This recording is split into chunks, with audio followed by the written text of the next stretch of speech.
Now Direct Administration Kitwe. Thank you very much. Everybody. Thank you. Switch off. Oh, yeah. Okay. Good afternoon, Chair. I'm Guano James, Director Engineering. Thank you.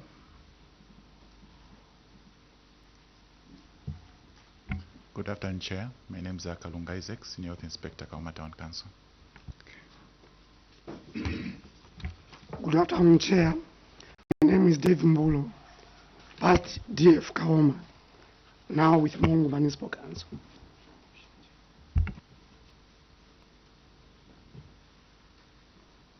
Down there. Yeah. Good afternoon, Chair. Committee members, Mwamba Karen is my name. I'm Director Plan.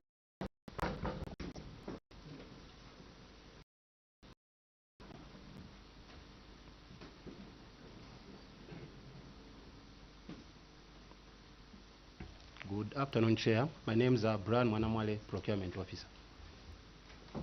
Okay. Good afternoon, everybody. Good afternoon, Chair. My name is Aaron Chambachkove, Internal Auditor, KAOMA Town Council. Thank you. Good afternoon, Chair. My name is Rilato Muita, Director of Finance, KAOMA Town Council. Thank you. Director Finance. You're supposed to sit. What's the position? Director Finance, you sit near the Council Secretary, next to the Council Secretary. What's the position of this man here? Health Inspector, you can come and sit here.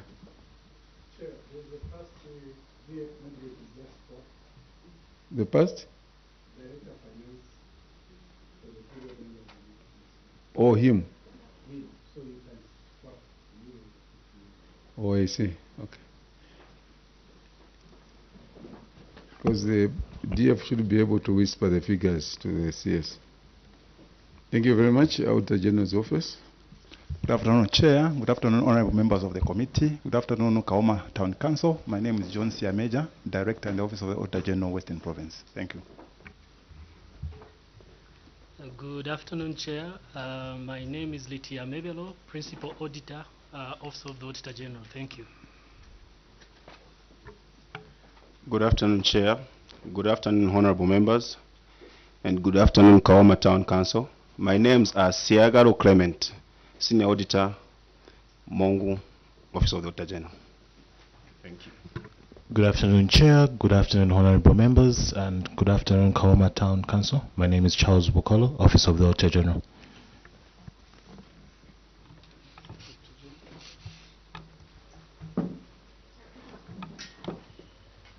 Good afternoon, Chair. Good afternoon, honorable members, and good afternoon, KAOMA Council. My name is Tina Mpofu, Office of the Auditor General.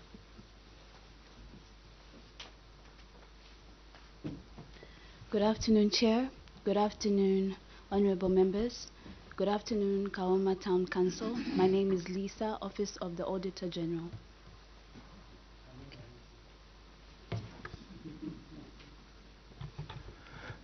Good afternoon, Chair. Good afternoon, honorable members. Good afternoon, KAOMA Town Council. My name is Chieso Sachingongo, representing the Office of the Accountant General, Ministry of Finance and National Planning.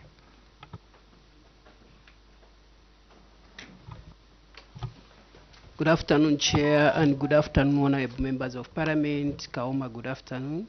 My name is Jeffan Siame, representing the Office of Control of Internal Audit, Ministry of Finance. Thank you. Afternoon, Chairperson, and the honorable members of your committee. KAOMA Town Council, you are welcome to your session. I'm Kazinga Kennedy from Ministry of Local Government and Rural Development. Thank you. Good afternoon, Chairperson, and good afternoon, honorable members. Good afternoon, colleagues. My name is Mutali Mishek. I'm from the Local Government Service Commission. Secretariat. Thank you, Chair, and good afternoon. From the Office of the Clerk. Good afternoon to you, Chairperson, and our witness. Good afternoon. I am Chilimboy Elijah from the Office of the Clerk of National Assembly, and you're welcome. Thank you, Honorable Members of Parliament. Honorable for KAOMA. Honorable Mwanza. Thank you. Good afternoon, KAOMA Town Council. And you're most welcome to your Committee on Local Government Accounts. I'm Honorable Dr. Aaron Mwanza, Member of Parliament for KAOMA Constituency in Eastern Province. Thank you. Honorable for Dundumwezi. Chair, thank you so very much. Good afternoon, KAOMA Town Council. I'm Dr. Singombe, representing the good people of Dundumwezi in Kalomo, Southern Province. Yes, welcome. Honorable Member for KAOMA Mangango, KAOMA Central. Chair, good afternoon to you. I don't know whether that is deliberate or real, but I know it is deliberate. Chair, none of the above. Thank you so much. Good afternoon to you, Chair. Afternoon, fellow honorable members of Parliament. Good afternoon, our permanent witnesses. Good afternoon, KAOMA Town Council. You're most welcome before your committee, Local Government Accounts Committee. This is your committee. It's the right time for you to be here today. Afternoon, our viewers and the listeners out there. I'm Lohamba Mwene, Member of Parliament for Mangango Constituency in KAOMA District, the council sitting before its committee. Thank you. Thank you very much, Honorable Kampamba Mulinga. Thank you, Chair. Good afternoon. Good afternoon, Mangango. You are most welcome. My name is Kampamba Mlenga. I am Member of Parliament for the good people of Kalulushu on the Copper Belt. You're welcome.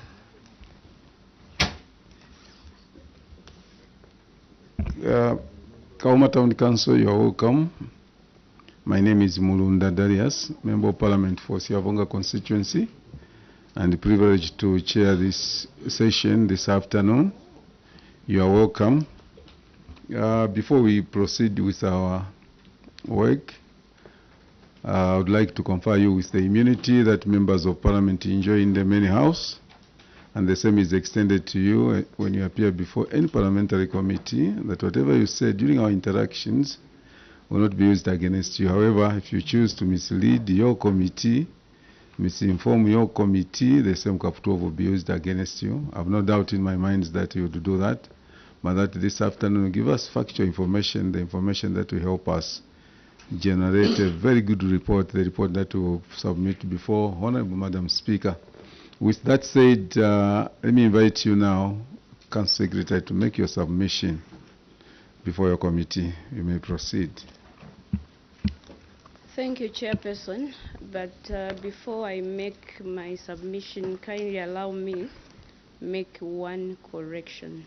Yes, and before you make corrections, actually the way you have tied your report, maybe the other copy was trying to run away or something. So now, how would we?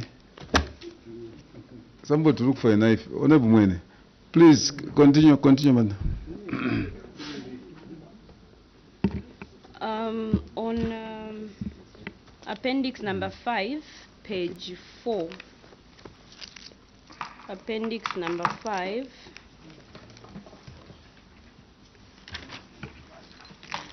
Page number 4.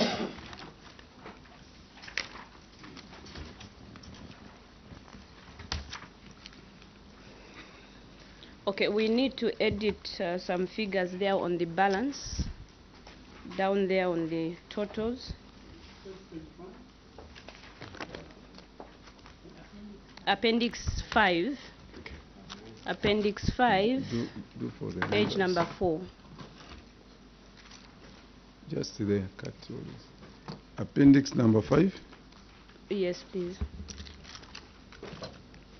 Page? Page 4.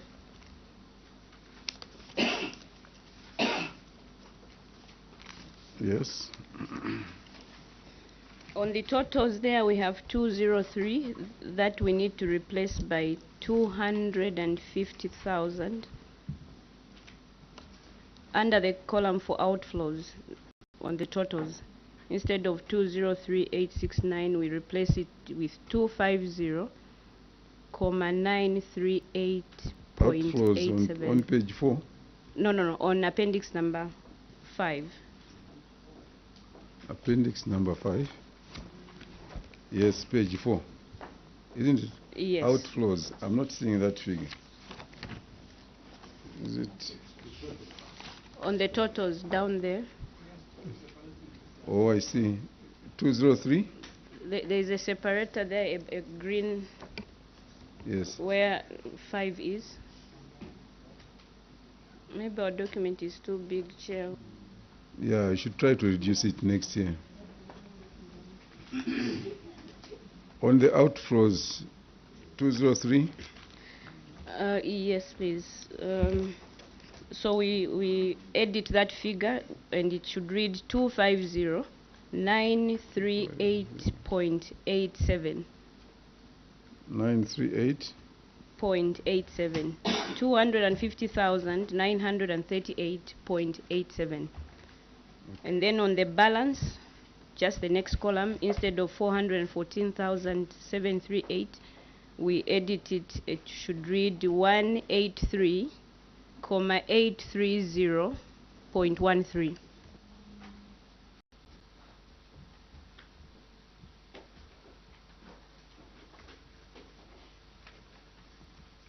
With your indulgence, Chair, I also have some additional information that I wish to submit as an addendum on Appendix 785, Appendix number 18, as well as Appendix C.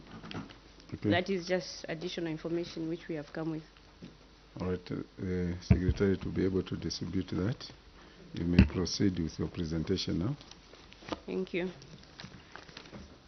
Chair, we'll begin with specific audit findings under community projects, which is delayed construction of chief's palaces.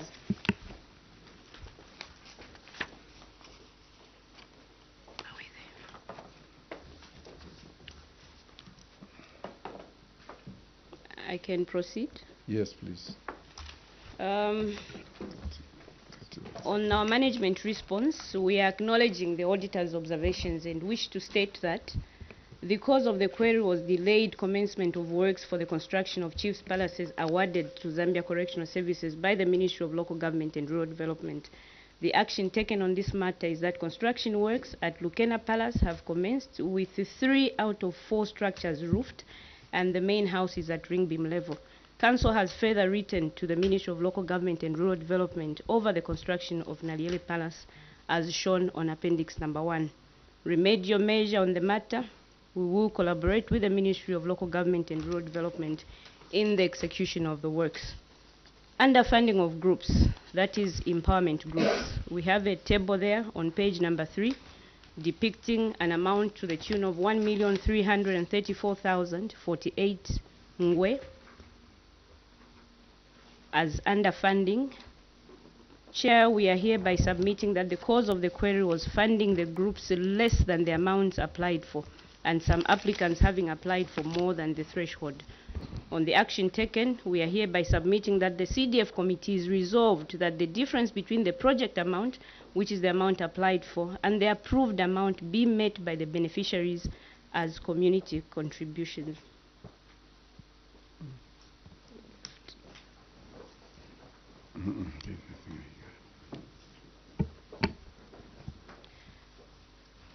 Chair, that has been shown on Appendix number 2. Remedial measure will ensure that the grant beneficiaries are adequately funded and trained prior to disbursement.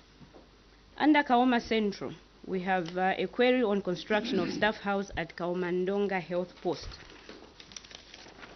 We wish to acknowledge the observations of the auditor and wish to submit that the cause of the query was delayed completion of staff house at Kaomandonga Health Post by the contractor. The delay is attributed to the extra works demanded by the user department, which in this case is Ministry of Health, that were not part of the project scope. The action taken on this matter is that additional funding was secured from the CDF committee, and the construction of the staff house at Kaomandonga Health Post has been completed as shown on Appendix number 3. Remedial measure: management will endeavor to align project scope with stakeholder requirements at planning stage. Construction of Kaomandonga Health Post. We acknowledge the observations of the audit and wish to submit that the cause of the query was delayed completion of Kaomandonga Health Post due to abandonment of works by the contractor. Action taken on the matter: we are hereby submitting that the contract for the construction of Kaumandonga Health Post was terminated at 90% complete, and right now it's at procurement stage. Further, the council issued a demand letter to the former contractor for repayment of outstanding funds owed to the council and payment of liquidated damages for breach of contract. Appendix 4, Chair, has been attached for ease of reference. Remedial measure on this matter will strengthen project oversight, enhance contractor vetting at procurement stage, and strictly enforce contractual obligations to ensure the timely completion of community capital projects. Construction of a 1x3 classroom block at Ikavyovyo School. We wish to acknowledge the observations of the auditor, and we are hereby stating and submitting that the cause of the query was delayed completion of the project due to abandonment of the works by the contractor. Action taken, the contract was terminated on the 10th of June 2024, and a new contractor was engaged on 9th November 2024. This project is projected to be completed on the 30th or before then, 30th of April 2025, which is just in a few days' time. Council has further issued a letter to the former contractor for repayment of outstanding funds owed to council and payment of liquidated damages for breach of contract, as attached on Appendix number 5. Remedial measure will strengthen the project oversight and enhance contractor vetting.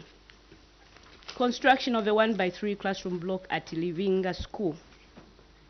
We acknowledge the observations and wish to state that the cause was delayed completion of the project due to abandonment of works by the contractor, just like the earlier items. Action taken on this matter, the contract was terminated on the same day of 10th June 2024, and a new contractor was engaged on 7th November 2024. This project is projected to be completed before the 30th of April 2025. Further, Council has issued a demand letter to the former contractor and slapped them with a 10% of the contractual sum as liquidated damages for breach of contract. Drilling of boreholes is another item that was queried. We are acknowledging these observations and wish to submit that the cause was delayed completion of works by the contractor due to limited capacity. The action taken on this matter, Chair, is that 4 out of 6 boreholes have been drilled and equipped. We further submit that this contract was terminated following failed drilling attempts on the 2 outstanding boreholes. The 2 sites, namely Kamikolo and Mwanche, were subsequently changed due to the drilling requirements of 120 meters being beyond the contract provision of 80 meters, and the same is at procurement stage. The Council has also issued a demand letter to the former contractor, as shown on Appendix number 7. Remedial measure site and procurement stage. Construction of a classroom block at Kajejeje School. We wish to acknowledge the observations of the auditor and submit that the cause was delayed completion of Kajejeje 1x2 classroom block by the contractor. This was attributed to the rain season, which disrupted construction timelines and accessibility. While the action taken on this matter is that the contract was extended and construction of 1x2 Kajejeje classroom block has been completed. We have attached the evidence for ease of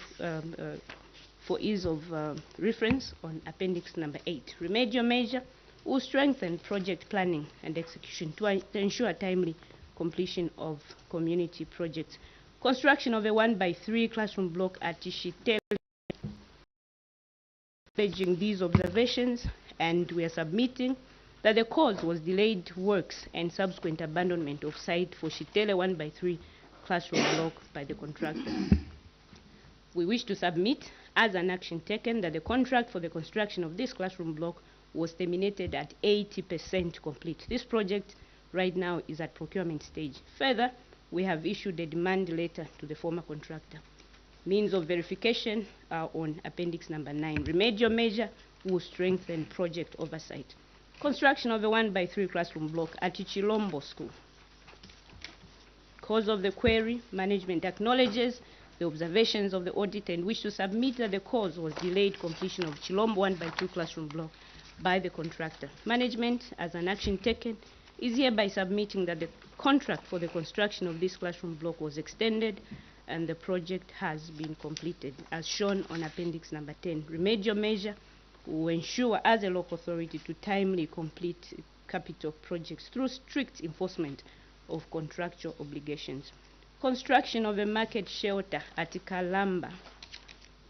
Management is acknowledging these observations and wish to submit that the cause was delayed completion of Kalamba shelter by the contractor. Action taken, we hereby submit that the contract for the construction of Kalamba market shelter was extended and the project has been completed, as shown on appendix number 11. Remedial measure will timely complete capital project through strict enforcement. Construction of market shelter at Ilonge. Management response, we acknowledge these observations and wish to submit that the cause was delayed completion of Longe market shelter by the contractor. The action taken on this matter is that the construction of Longe market shelter has been completed and handed over, as shown on appendix number 12. Remedial measure, we will, as a local authority, complete these capital projects through strict enforcement of contractual obligations. Youth, women, community empowerment. Chair, the query here is failure to implement projects. On page number 15, we have a table there with 51,810 as an amount disbursed to 4 clubs. The action taken is that we have written to these 4 groups directing these members to pay back these funds to respective groups as cash or in kind by the 31st of May 2025, or risk refunding the funds back to the CDF account. We have shown this evidence on appendix number 13. Remedial measure, we will ensure that funded projects are implemented as intended by strengthening oversight training of beneficiaries prior to funding. Soft loans, underfunding of loan empowerment beneficiaries. We are acknowledging the observations of the auditor and submitting that the cause was funding of the groups with amounts less than the amounts that they applied for. The action taken on this particular matter is that following the consideration of loan application by the CDF committee, applicants were engaged to adjust their loan applications in order to cater for more applicants. The files were submitted to the bank to assess viability in relation to the allocated funds business plan, as well as cash flow statements. This is shown on appendix number 14. Remedial measure will ensure that the loan beneficiaries are adequately funded in line with the project scope or needs. Failure to collect monthly installment of loan repayments is another query. You can see on that table on page 16, amounts totaling to 4,840 kwacha. Chair, we are acknowledging the observations and we are submitting that the cause was non-remittance of loan recoveries to the revolving fund account by the bank. Management, as an action taken, is hereby submitting that the bank was requested to avail the loan status and remit loan recoveries to the revolving account. The bank has since the loan reports and has since remitted the loan recoveries and interest to the revolving fund. Further, management has written to defaulters on their particular responsibilities in this matter. This evidence has been attached on appendix number 15, while remedial measure will endeavor to recover CDF empowerment loans. Secondary school boarding and the skills development, sponsorship of students from another constituency is the next query. Chair, funds have been refunded to the KAOMA Central CDF account. This is the action that we have taken, while the remedial measure is that we endeavor to pay from the appropriate accounts. We move to Mangango constituency. Construction of a 1x3 classroom block at Kasheke Community School. We are hereby acknowledging the observations that the auditors made and submit that the cause was failure to complete works due to delayed and subsequent abandonment of works by the contractor. Management, under action taken, submits that the contract was terminated on the 10th of June 2024 and a new contractor was engaged on 7th November 2024. This project has been completed. Further, Council issued a demand letter to the former contractor for repayment of outstanding funds owed to the Council, as well as payment of liquidated damages for breach of the contract. Remedial measure will strengthen project oversight to ensure timely completion of community projects, including enhanced contractor vetting at procurement stage and strict enforcement of contractual obligations. Construction of a 1x3 classroom block at Kaba Primary School in Mangango constituency. Chair, we acknowledge the findings and submit that the cause was due to delayed and subsequent abandonment of works by the contractor. On the action that we have taken, we hereby submit that the contract was terminated on the 10th of June 2024 and a new contractor was engaged on the 7th of November 2024. And this project right now is at 95% complete and projected to be completed before the 30th of April 2025. Council has also issued a letter to the contractor for repayment of outstanding funds, or we proceed to court. This has been attached on appendix number 18. Remedial measure will strengthen project oversight. Construction of a 1x3 classroom block at Kaloli Community School. Our management response, Chair, is that these observations have been acknowledged, and we submit that the cause was delayed completion of this project. The contract was extended, however, the contractor abandoned works after reaching 85% completion. Council has made efforts to persuade the contractor, but to no avail. Action taken, the contract was terminated, and Council is in the process of engaging a new contractor. Further, Council has issued a demand letter giving them 7 days to pay back what they owe the Council, and as well as the 10% of liquidated damages for breach of contract. As shown on appendix number 19, remedial measure will strengthen project oversight and ensure contractor vetting. 1x3 Nakatondo Community School, that was a construction. Chair, we wish to submit that the cause of the query was delayed completion of the project by the contractor. The action taken on this matter is that the contract was extended and the project has been completed. We have shown the evidence on appendix number 20. Remedial measure, management will timely complete the community capital projects. Construction of a 1x3 classroom block at Kachakala Community School. Management is acknowledging these observations and wish to submit that the cause was delayed completion of the project by the contractor. As an action taken, the contract was extended and the project has been completed. Remedial measure will timely complete projects. Chair, we move to construction of a 1x3 classroom block at Njatanga Community School. We acknowledge these observations made by Auditor General and wish to submit that the cause was delayed completion of Njatanga 1x3 classroom block by the contractor. Management, as an action taken, submits that the contract was extended and the project has been completed, and the means of verification is on appendix number 22. Remedial measure will timely complete the community capital projects. Construction of a 1x3 classroom block at Kanshinzi Community School. We acknowledge these observations and wish to submit that the cause of the query was delayed and abandonment of the project by the contractor. Action taken on this matter is that the contract was terminated on 10th June 2024 and a new contractor engaged on 7th November. This project has been completed.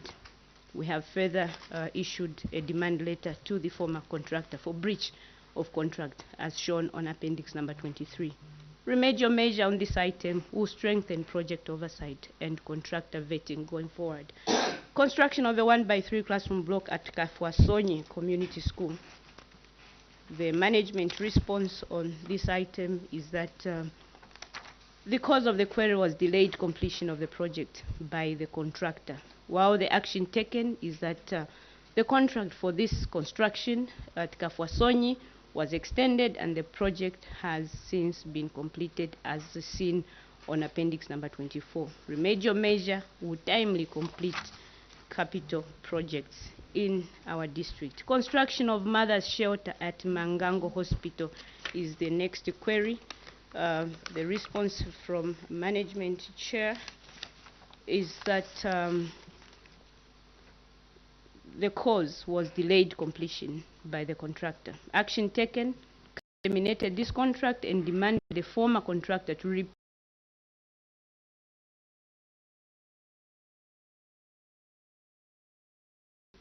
2025. We further submit that the project is 90% complete and at procurement stage currently, as shown on appendix number 25. Remedial measure will strictly adhere to contractor vetting going forward. Youth, women, community empowerment grants. Underfunding of groups is the query. Cause of the query, we are hereby submitting that the cause was funding the groups less than the amounts applied for, and some applicants having applied for more than the threshold. Action taken, Chair, is that CDF committee is resolved that the difference between the project amount applied for, just like what happened under KAOMA Central, and the project amount be met by beneficiaries as community contributions. We further submit that the management has intensified community sensitization engagements through weekly radio programs, and the evidence has been attached on appendix number 2. While the remedial measure is that we ensure that grant beneficiaries are adequately funded and trained prior to disbursement.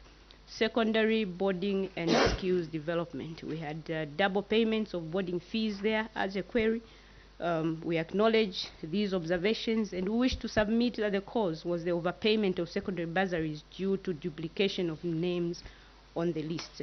The action taken on this matter is that reconciliation was undertaken with the school and excess funds were recovered from subsequent invoices, as shown on appendix number 26.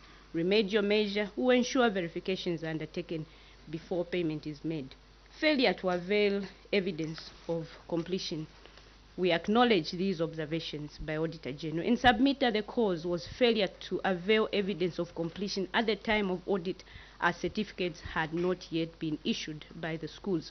Action taken, the evidence of completion has been collected from the schools and available for audit verification. The same have been attached on appendix number 27. Remedial measures, we will implement the skills development bursaries in a timely manner. Chair, we move to cross-cutting issues. Under cross-cutting issues, the cause of the query is that we are acknowledging the observations of the auditor and submit that the cause of the query was 1,052,432 retained, and as shown on that table above on page number 30. It was retained by the Ministry of Local Government and Rural Development from each constituency for purposes of constructing 2 chiefs' palaces and insurance on the 2 CDF motoring vehicles. The action taken is that construction works at Lukena Palace have commenced, with 3 out of 4 structures roofed and the main house is at ring beam level. The Council has further written to the Ministry of Local Government and Rural Development over the construction of the Naliele Palace. Further, insurance covers from the CDF monitoring vehicles were collected from the Ministry of Local Government and Rural Development, and we have attached the evidence on appendix number 1. Remedial measure, management will collaborate with the ministry in the execution of such works. Appendix 1.1 is retained for chiefs' palaces. The cause of the query on this matter is that the sum of 936,751 was retained by the Ministry of Local Government and Rural Development from each constituency for the purposes of constructing 2 chiefs' palaces. The action taken on this matter is that the works at Lukena Palace have commenced, with 3 out of 4 structures roofed and the main house is at ring beam level. The remedial measures, Chair, is that we will collaborate with the Ministry of Local Government. We move to appendix number 2, where we have a table there on total unspent funds. The cause of the query is that, Chair, we failed to spend due to delayed receipt of funds, failure to report for training school by bursary beneficiaries, as well as delay to meet conditions by loan and grant beneficiaries, and delayed implementation of capital projects by contractors. The action taken is that funds have been spent as tabulated in the tables on page number 32, where we have the first table, KAOMA Central, current balance 1,574,000, and Mangango constituency on page number 33, a balance of 1,544,000. Chair, this evidence has also been attached on appendix 28. Remedial measure will endeavor to spend funds in respective financial years. We move to unspent funds, that is community projects. The cause of the query was a failure to spend funds for community projects due to lengthy procurement processes for earth-moving equipment and delayed implementation of community projects. Action taken on this matter is that 9,748,633 has been spent towards capital projects under KAOMA Central, leaving a balance of 851,691.17 committed towards the 3 ongoing projects. Additionally, funds amounting to 6,714,679.02 have been spent under Mangango, leaving a balance of 716,924.98 committed towards ongoing projects, as shown on Appendix number 28. The remedial measure on this item is that we will spend the community capital funds in respective financial years. We move to empowerment grants, which is Appendix number 22.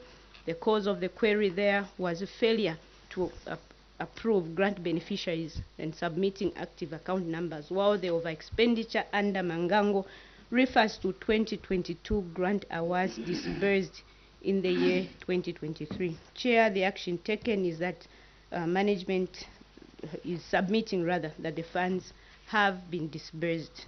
We have shown the means of verification on Appendix number 28.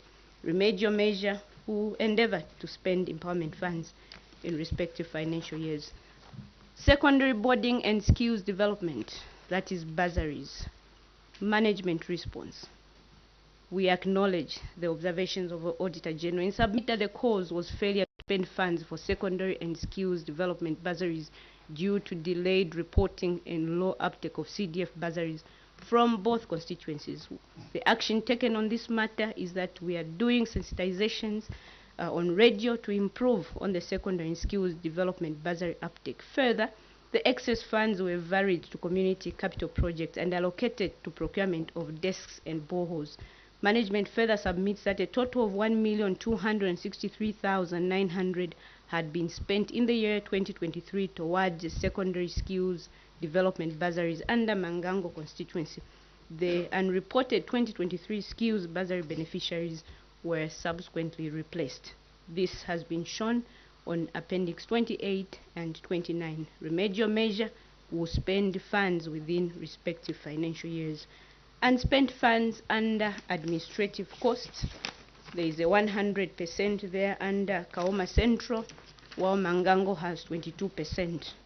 We are hereby submitting that the cause of the query was failure to utilize the 2023 administrative funds due to utilization of 2022 brought forward administrative funds. Action taken, Chair, on this matter is that the 2023 administrative funds have since been spent, and Appendix 28 has been attached for ease of reference. Remedial measure will endeavor to spend funds in respective financial years. Community projects, that's another table on page 36. Management response here is that we acknowledge the observations of the auditors and we hereby submit that the cause was delayed completion of projects by contractors. Action taken on this matter is that the status of 2022 project is as presented in the table on page number 37, where we have 0 outstanding on both constituencies, and further evidence has been attached on Appendix number 30. The remedial measures will ensure projects are completed on time. Community 2023, Chair, we acknowledge the observations and submit that the of projects by contract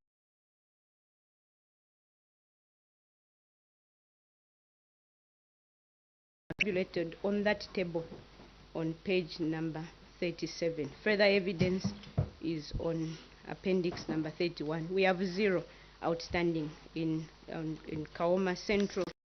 Mangango equally has 0. Projects are in time of performance, youth, women, and community grants. The cause of the query, we acknowledge the observations of the audit and submit that the cause was under expenditure under KAOMA Central and over expenditure under Mangango. The same was due to approved beneficiaries under KAOMA Central failing to submit active bank accounts, while the over expenditure under Mangango implies 2022 beneficiaries that were paid in the year 2023. The action that we have taken is that the Youth and Women Empowerment Funds have been disbursed on Appendix A.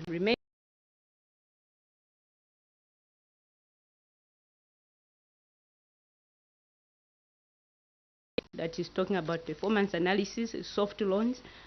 The query on this matter is that we failed to disburse loans due to delayed consideration by the bank and delayed submission of required documentation by loan beneficiaries.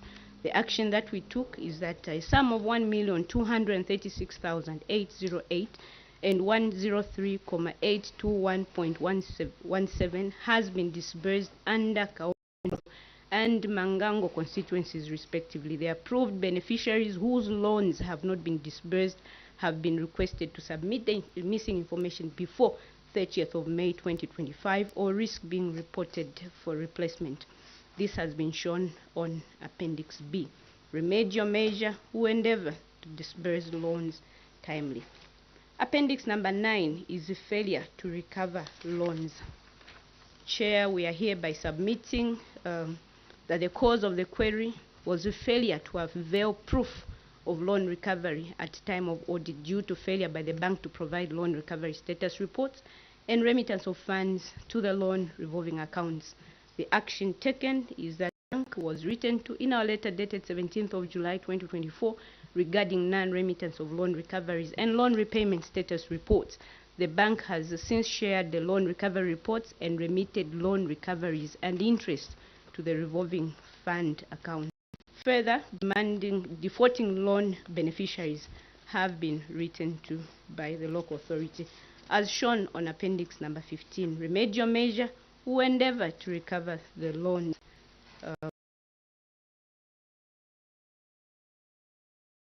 use bursary and submit that query was excused being less than the number sponsored. The same is attributed to delayed reporting and dropouts. The action that we have taken is that skill bursary beneficiaries that reported late have since graduated.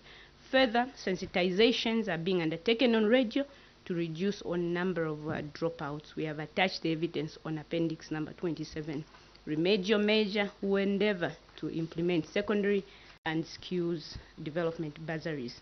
Beneficiaries of secondary boarding skills development bursaries who did not report are on that table on page number 41. The cause of the query, we acknowledge the observations of the auditors and submit that the cause was paying for secondary bursaries based on the approved list. The action taken is that the reconciliation was done and excess funds deducted from subsequent invoices. This is shown on Appendix number 26. Remedial measure who ensure that bursaries are paid based on verified lists and reports. Chair, the other item is analysis of performance on desks. Management response is that we are acknowledging the observations of the auditors and submit that the cause was failure to avail the adjusted desk quantities at the time of audit. Management further submits that the quantities of desks for Mangango has been adjusted from 3,574 to 2,256, while KAOMA Central adjusted from 2,390 to 2,303 due to price changes and the inclusion of delivery costs to schools. The action that we have taken is that the planned quantities have been delivered, as shown on Appendix number C. Remedial measures will implement projects timely. Failure to monitor projects. Chair, the cause of the query there is that we failed to monitor grant beneficiaries in KAOMA Central constituency due to sampling of beneficiaries. While action taken on this matter is that the grant beneficiaries is being undertaken, that is monitoring, is being undertaken comprehensively. We have attached the means of verification on Appendix D, while the remedial measures is that management will ensure that approved business projects are implemented in a timely manner. I wish to assure this committee that the remedial measures that I have submitted to this committee will be implemented and reviewed for further improvement. I thank you. Thank you very much. Honorable Dr. Singombe. Chair, thank you so very much, and I want to thank KAOMA Town Council for the submission. Chair, allow me to state or to note that it's throughout the report, for me, I see or I read a chorus of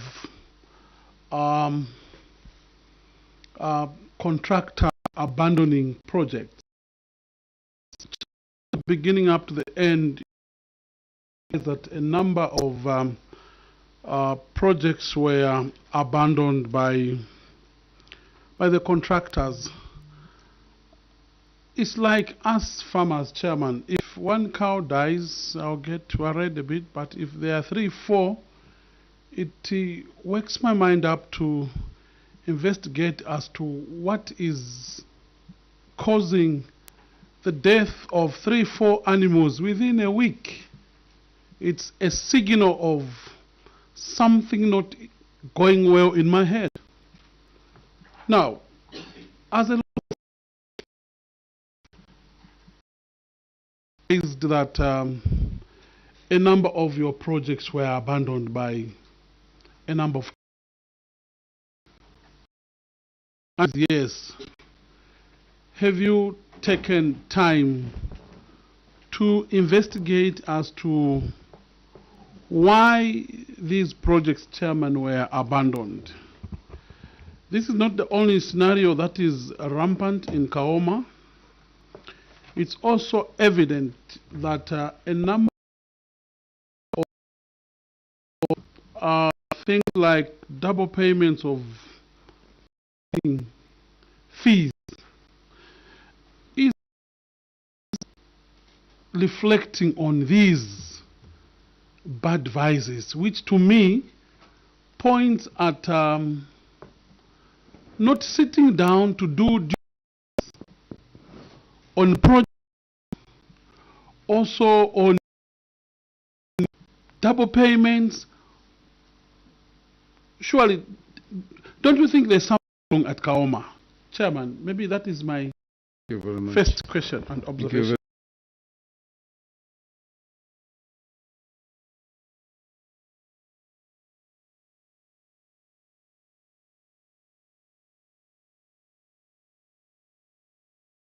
Of these contractors, do they have a profile that looked at in awarding these contractors?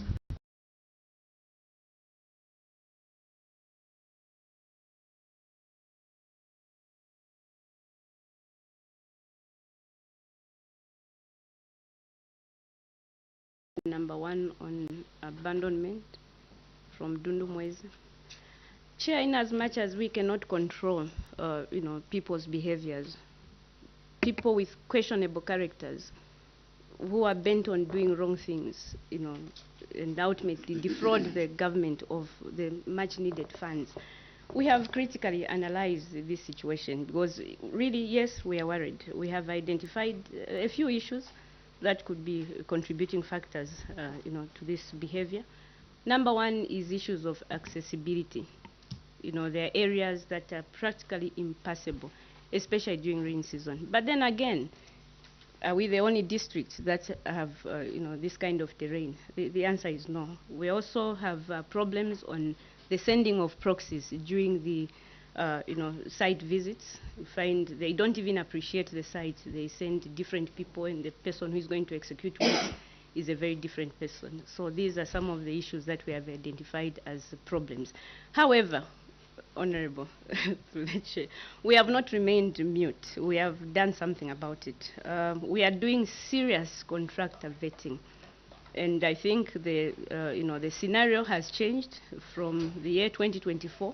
Of course, we are considering 2023, but the situation is so much better under 2024, and it will even be so much better actually in the year 2025, because we are vetting them seriously.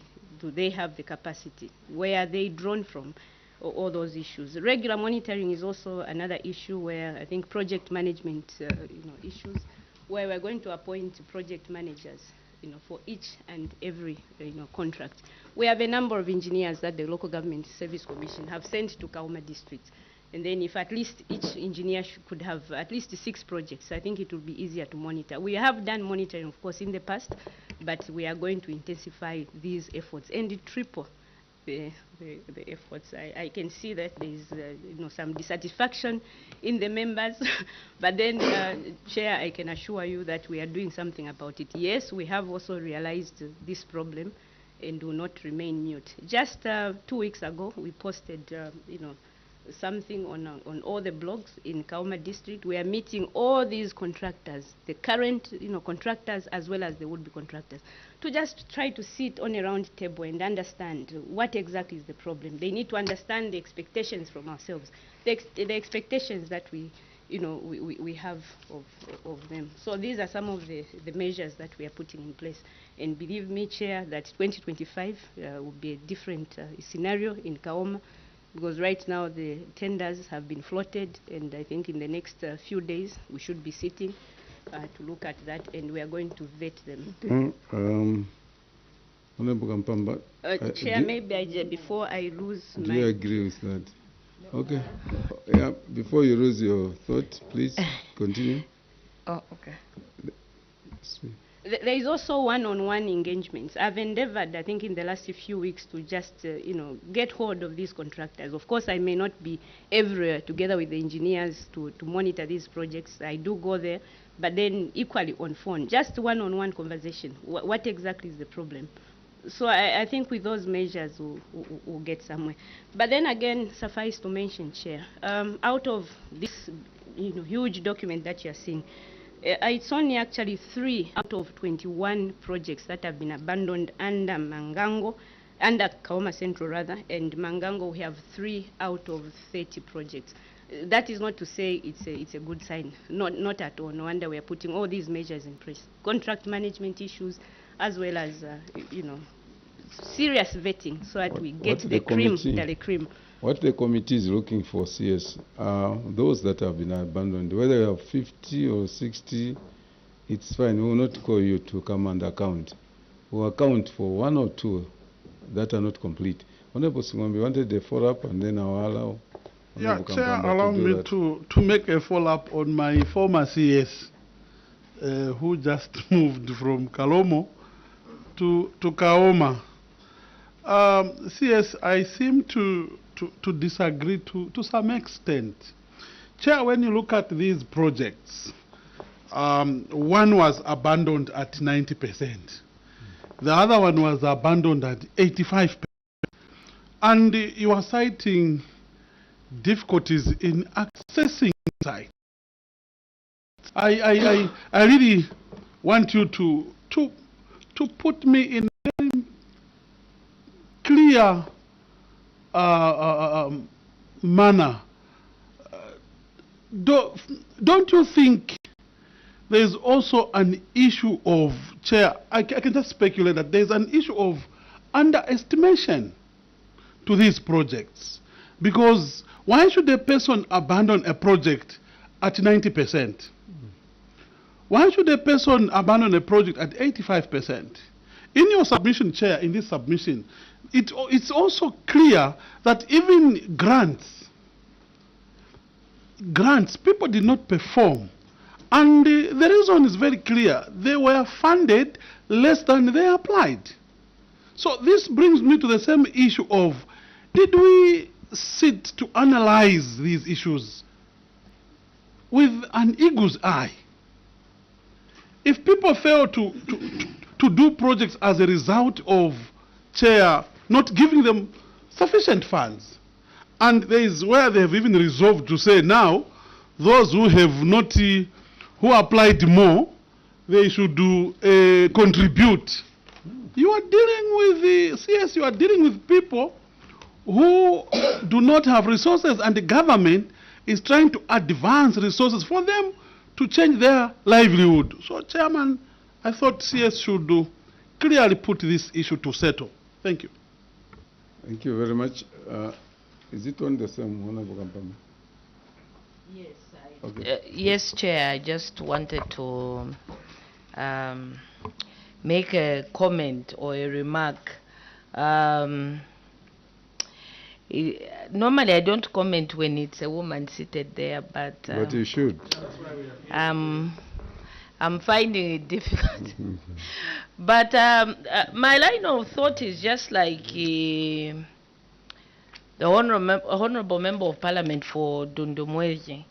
I think for me, when we come to these committees, we do not come to justify wrongs. We are aware of the oversight that is given to this committee gives to Parliament.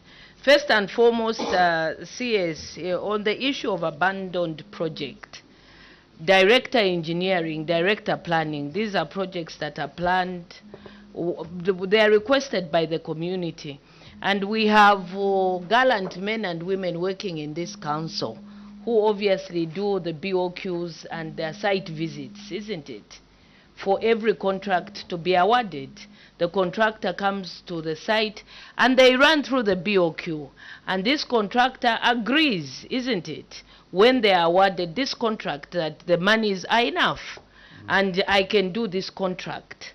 So I find it very difficult when the issue of money comes in, because the contractor has the right to reject a project if they feel they cannot be able to do it.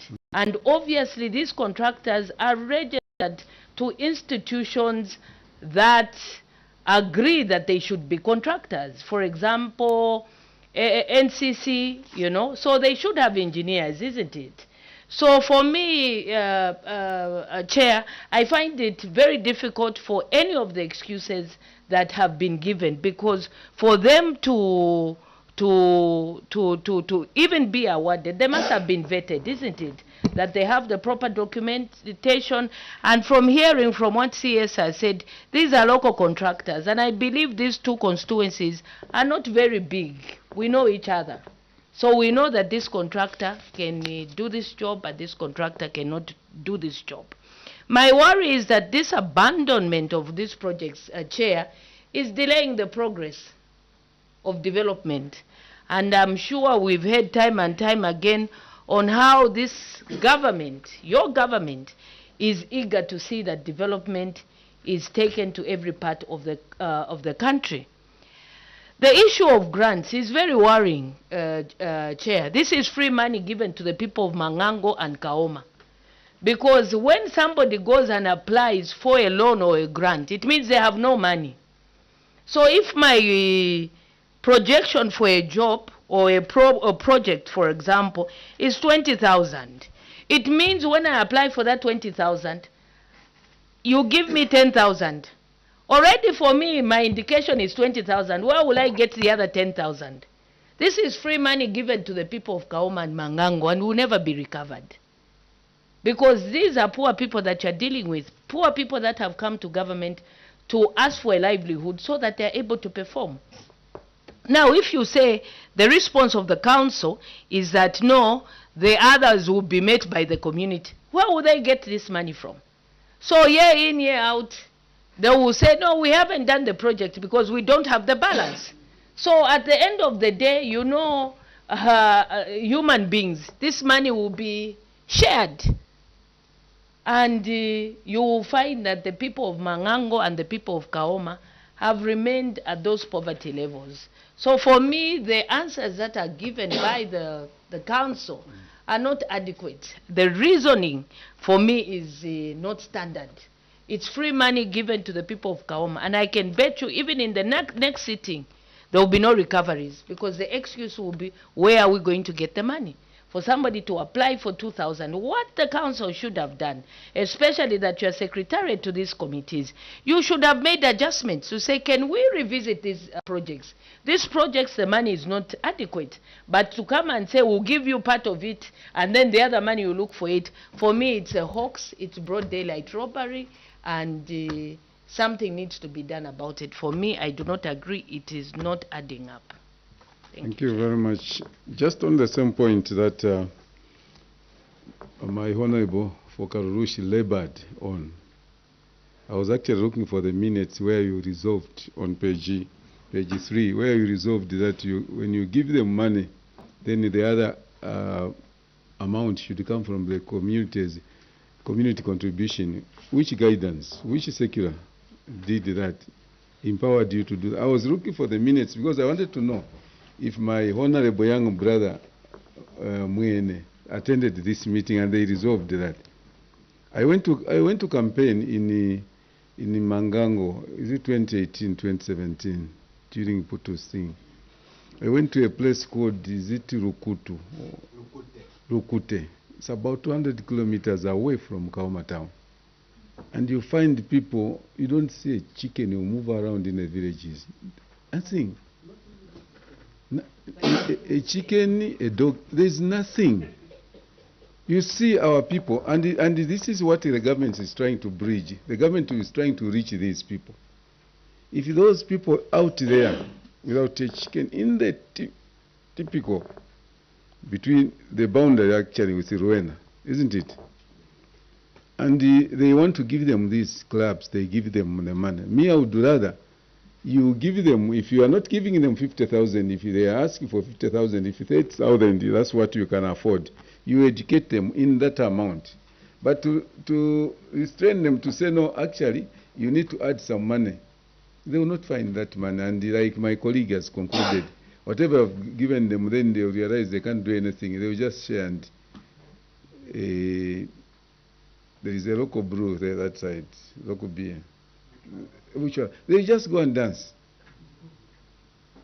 You see? So what we're supposed to do as a local authority is to guide these people, is to help these people, so that they move away from that position they are now and get somewhere.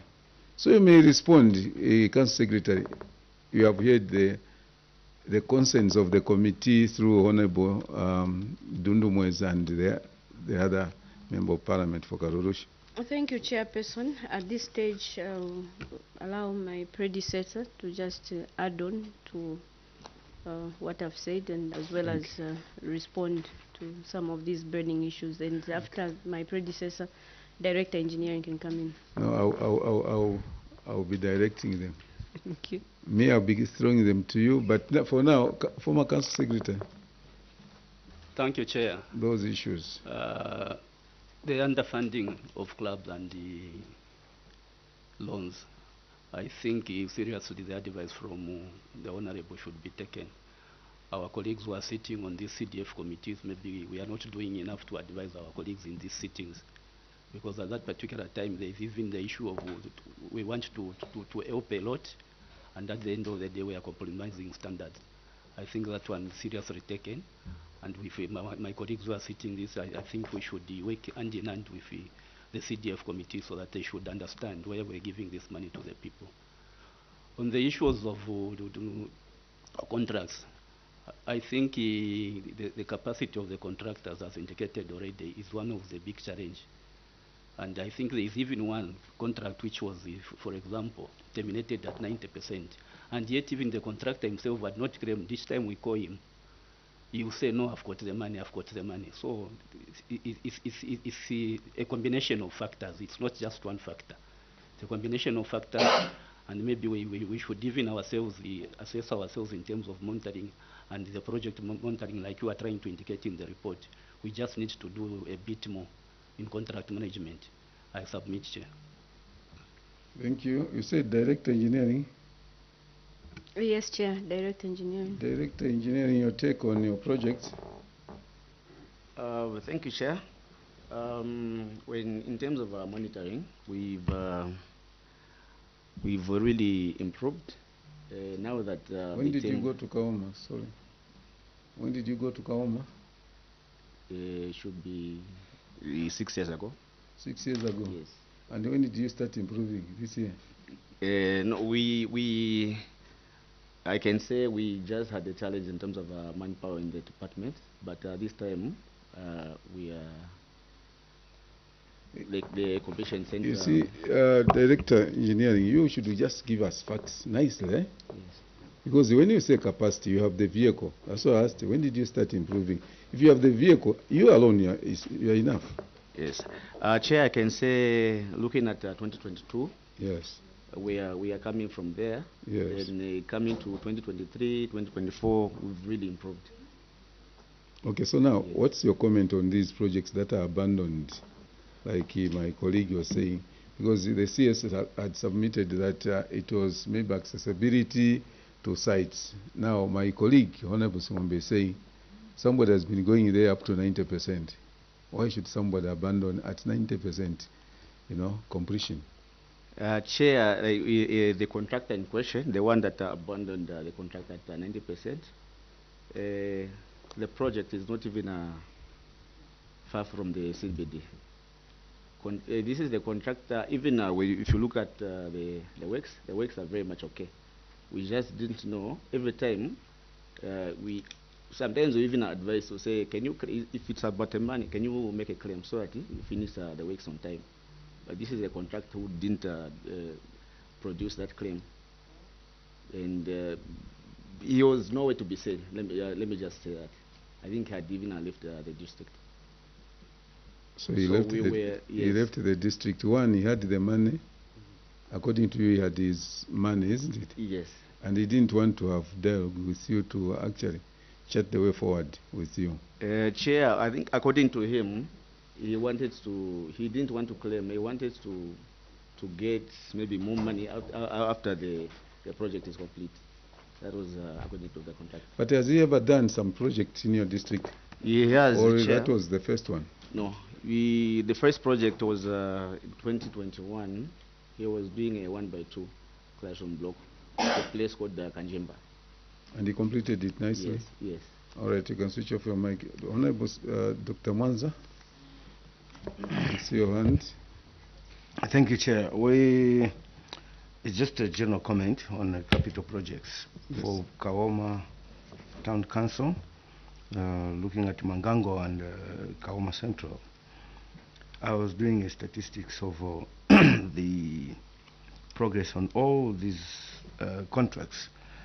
Council issued contracts on the same date, around 17th November to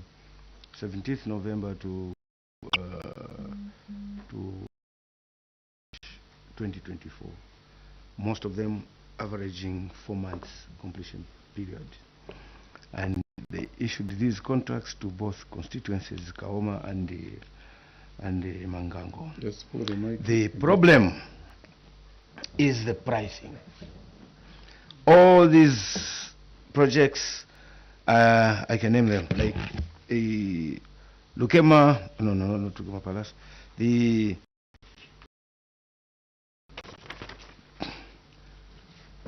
Shitele 1x2 classroom block, 80% terminated, and now this is under procurement.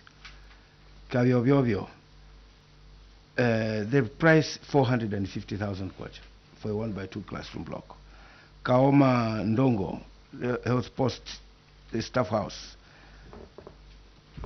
is not completed. Kajejeje, 1x2 classroom block. There are 7 of these projects, and the average price is 450,000 kwacha for a 1x2 classroom block. Then in Mangango, I have 8 projects. 4, most of them are 1x3 classroom block. At Kafansonyi, Kasheke, Kalava, Kaloli, Nakantondo, 1x3 classroom block, and all these contracts were issued almost same period. For a 1x3 classroom block, the contract price is the average contract price from all these 8 is 650,000 kwacha. Now, to justify that the pricing is inadequate, is insufficient, we go to one project which is on page 3. Page 3.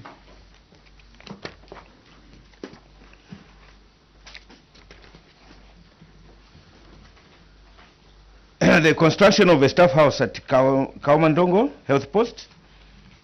So this contract was given to Kazuni Enterprises to construct a staff house at a contract sum of 240,000 kwacha. This is a new construction altogether, substructure, superstructure, including soccerways for external works, 240,000 kwacha. The scope of work included construction of substructure, concrete work, brick and block work, roofing, electrical, carpentry, joinery, ironmongery, metalwork, floor, wall finishes, glazing, painting and decorating, external works, and plumbing. So the contractor got almost 39% of the payment, and within the construction period the contract was terminated, and the contract was terminated, and then council procured another contractor to do the completion. So this is now how you can justify that the initial costing for these projects is not correct, because this particular house, the initial costing with all those scope of works, 240,000. So when they did the rescoping for the second contract, the price was to complete was 248,684, and the project was given to the same contractor to complete the works. So you can, the initial contract was with all this scope of works. Then the contract is terminated, and you invite the same contractor to continue and give you a bill now, a separate contract of 248,000. House, it costed 240 plus 248, 280. It costed 488,000, which is almost close to what is supposed to be the real cost, the price. So the questions I have, points of clarification that I want to seek is if we go to Appendix 3,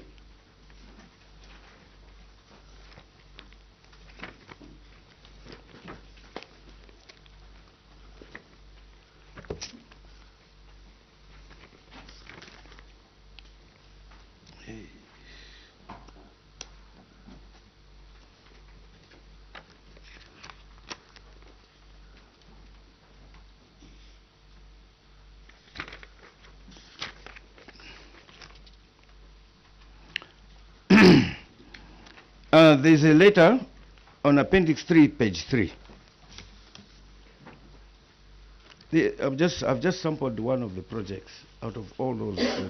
So on page 3, Appendix 3, page 3, Appendix 3, page 3, there's a letter from Director of Engineering to an internal memo. I write to request for authority to procure works as phase 2 of the construction of KAOMA Ndonga Staff House at a KAOMA Ndonga Clinic. Funds have been approved by KAOMA Central CDF Committee. The contractor is still on site, and the remaining works includes electrical works, completion of plumbing works, installation of PV ceiling, installation of solar power. And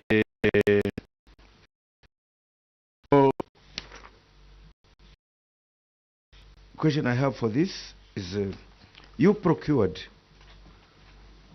as phase 2 for this staff house. Phase 1, what you can call phase 1, was costing 240,000. Phase 2, you costed, I think, 248,000 kwacha. And you described the scope of work here. Now, phase 2 and phase 1, the scope of work, the scope of works that are described on page 3 of your submission, the scope of works are repeating themselves. They are repetitive.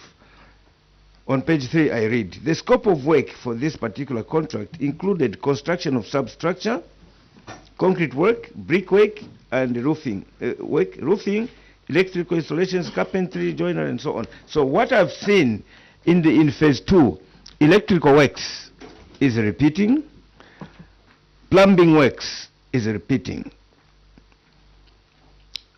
These two scope of works are repeating.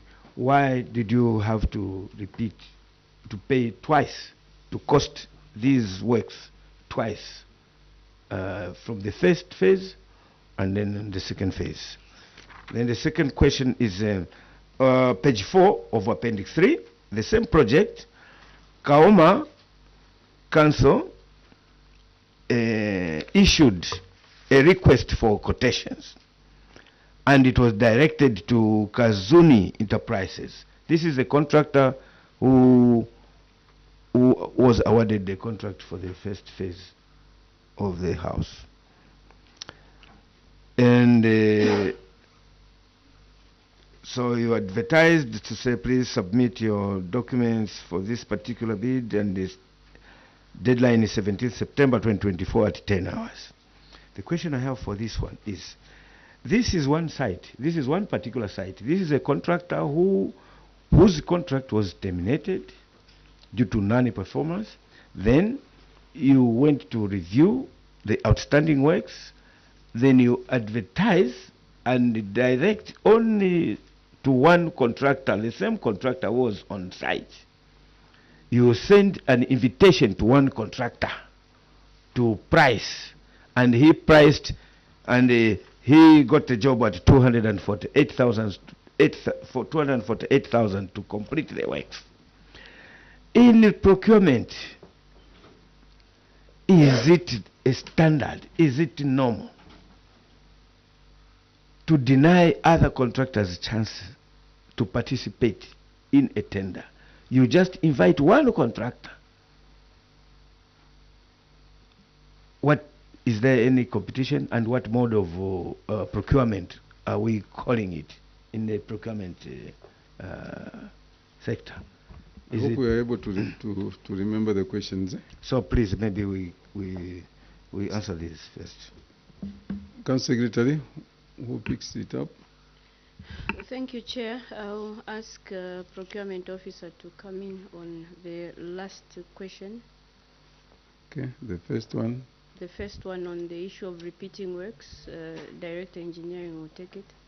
All right, Procurement. You're the Procurement Officer. Yes, Chair. Please come and sit here.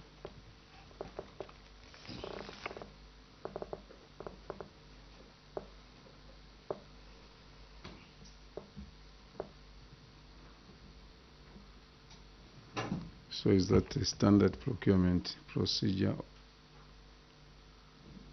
You can use this one here, this mic here, yes. Thank you very much, Chair. So the contract was not terminated, the contract for the construction of a staff house. It was not terminated, but the procurement method that was applied here was direct bidding. We can refer to page 7 of appendix. Appendix C, the same appendix, appendix 4? Appendix 3. Page 7. Page 7.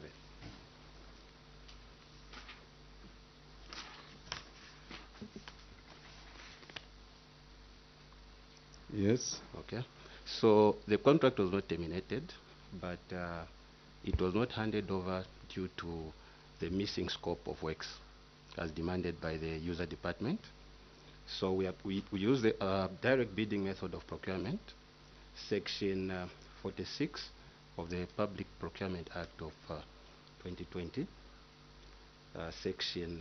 subsection C, which reads, additional works or non-consulting services must be procured from the same source because of the need for compatibility and standardization or continuity. I submit, Chair. Okay. Dr. Mwanza, a short one. You're saying there were additional works that were demanded by the user. When I look at the completion period for this particular contract was in June, and then you issued this contract in around November. At what stage did the user demand increase the scope of work at that particular site? If so, in contract management, you're supposed to treat that as a variation order instead of advertising, because you looking at your advertisement on appendix 3, page 4, you even ask the same contractor to produce a legal documentation such as ZRA, clearance certificate, company registration with valid TPN, which the contractor already, you yourself, you had these documents, because how was he awarded in the project in the first time? So why didn't you increase the scope of work at that particular site, more especially that you confirm that you did not terminate a contract? Why didn't you take that as a variation order to vary the scope of work, to issue the contractor with a variation order? Okay. Director Engineer, what's your position on procurement? Chair, that has been noted, and it was an oversight on our part. I submit, Chair. Director Engineering, the other question. Thank you, Chair. So if we get to look at the scope of works for phase 2, first of all, I'll start with phase 1, where it says okay, maybe we just go to appendix 3 on what are needed to be done as extras. For the electricals, in the first contract, there was just wiring for the house. Then for plumbing works, what was there was just the soccer wares and everything.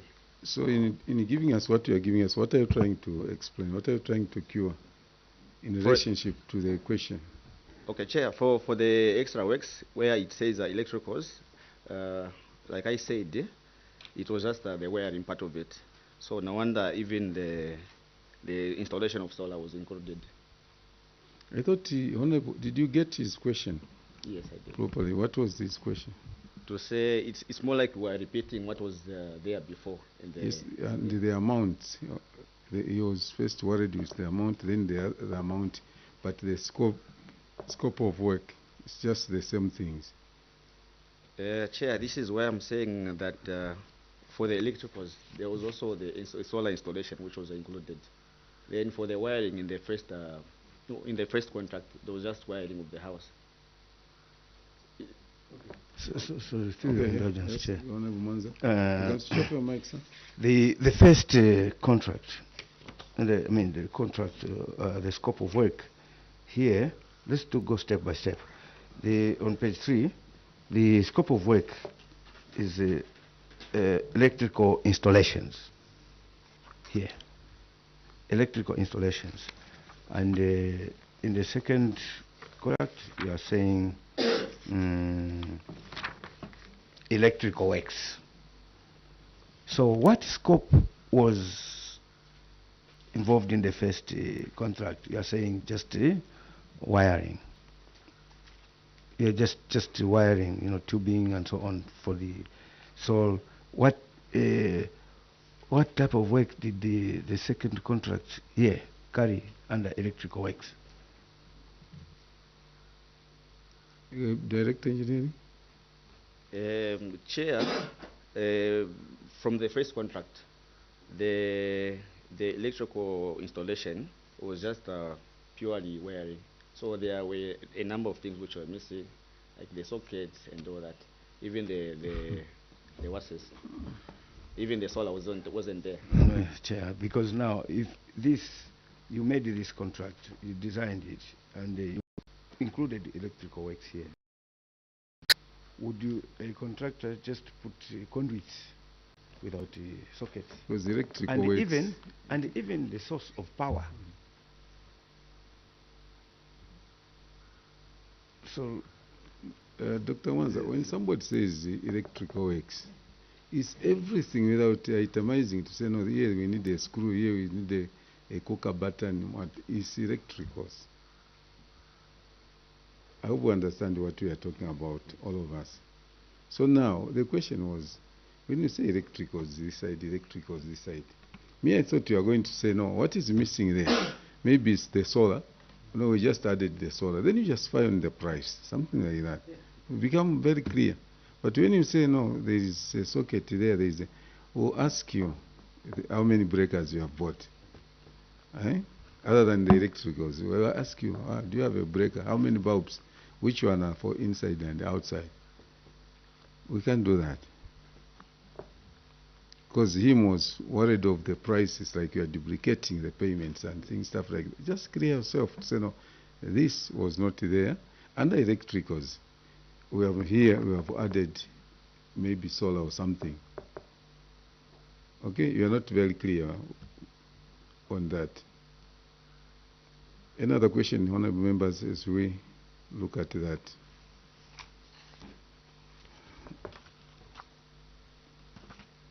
Council Secretary, these contractors that you have been using, abandon, I asked the Director Engineering if that was the first time they were, you are using them. He said they have been there. Is it the same contractors? Have we used the contractors before? All of them, these ones that have abandoned the projects? What profile do we have for them? Yes, Chair. Most of them have been used before. So they are the same people. And what was the performance? I'll ask Director Engineering to... I'm still here. I also want to take you to page 29, and I need a clarification on the double payments on the boarding fees. How did that happen?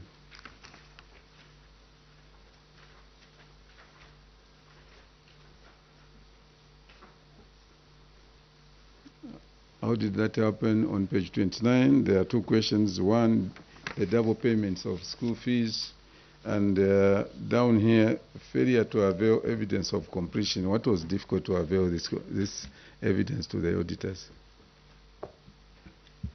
Thank you, Chair. On question number 2, from the records held at the office, these students from the various learning institutions had not completed their courses of study, and therefore their certificates were not ready at the time of audit.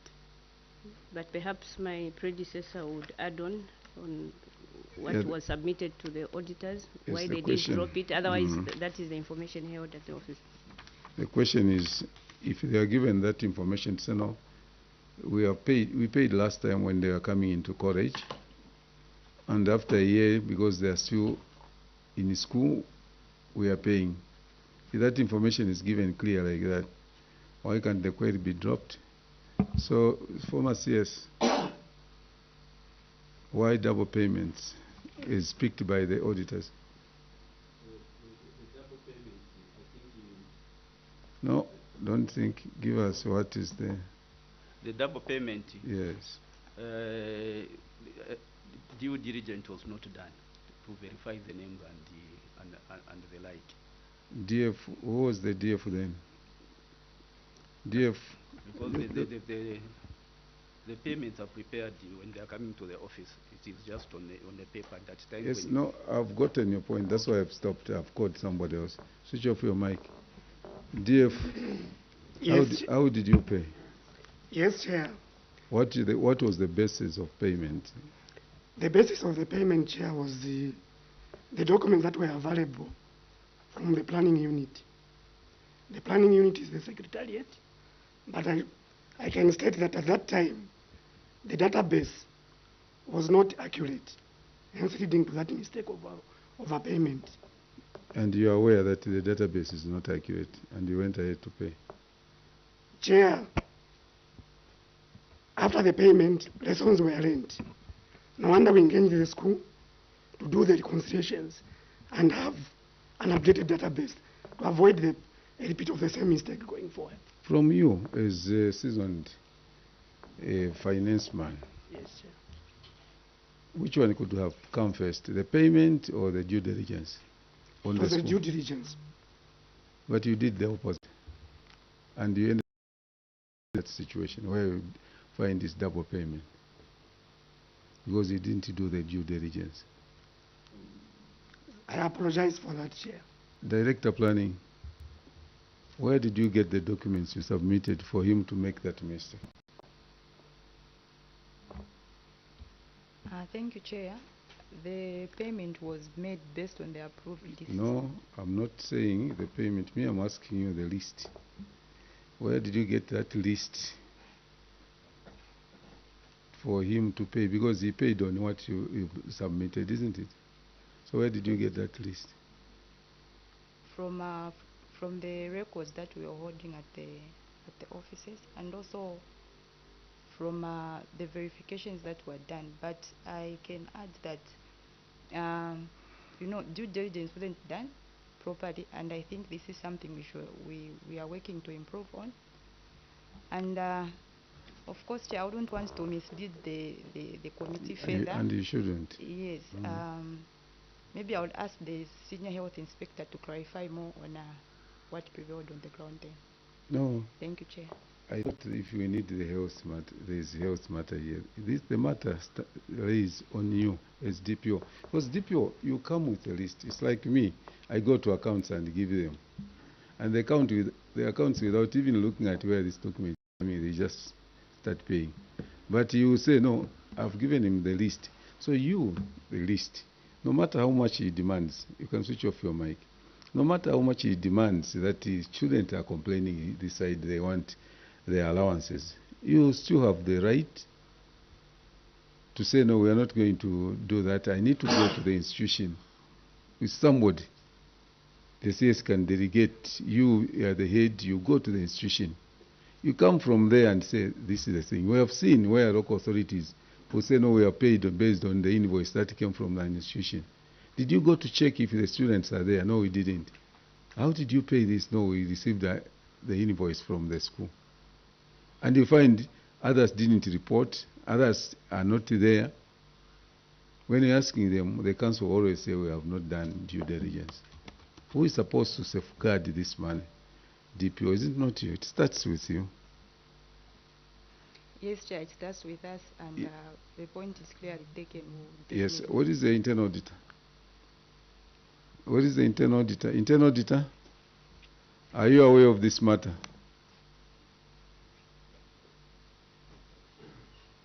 Are you aware of the double payment? Yes, Chair. You're aware? Aware of this. Yes. What's your comment? At the time it was the passing chair,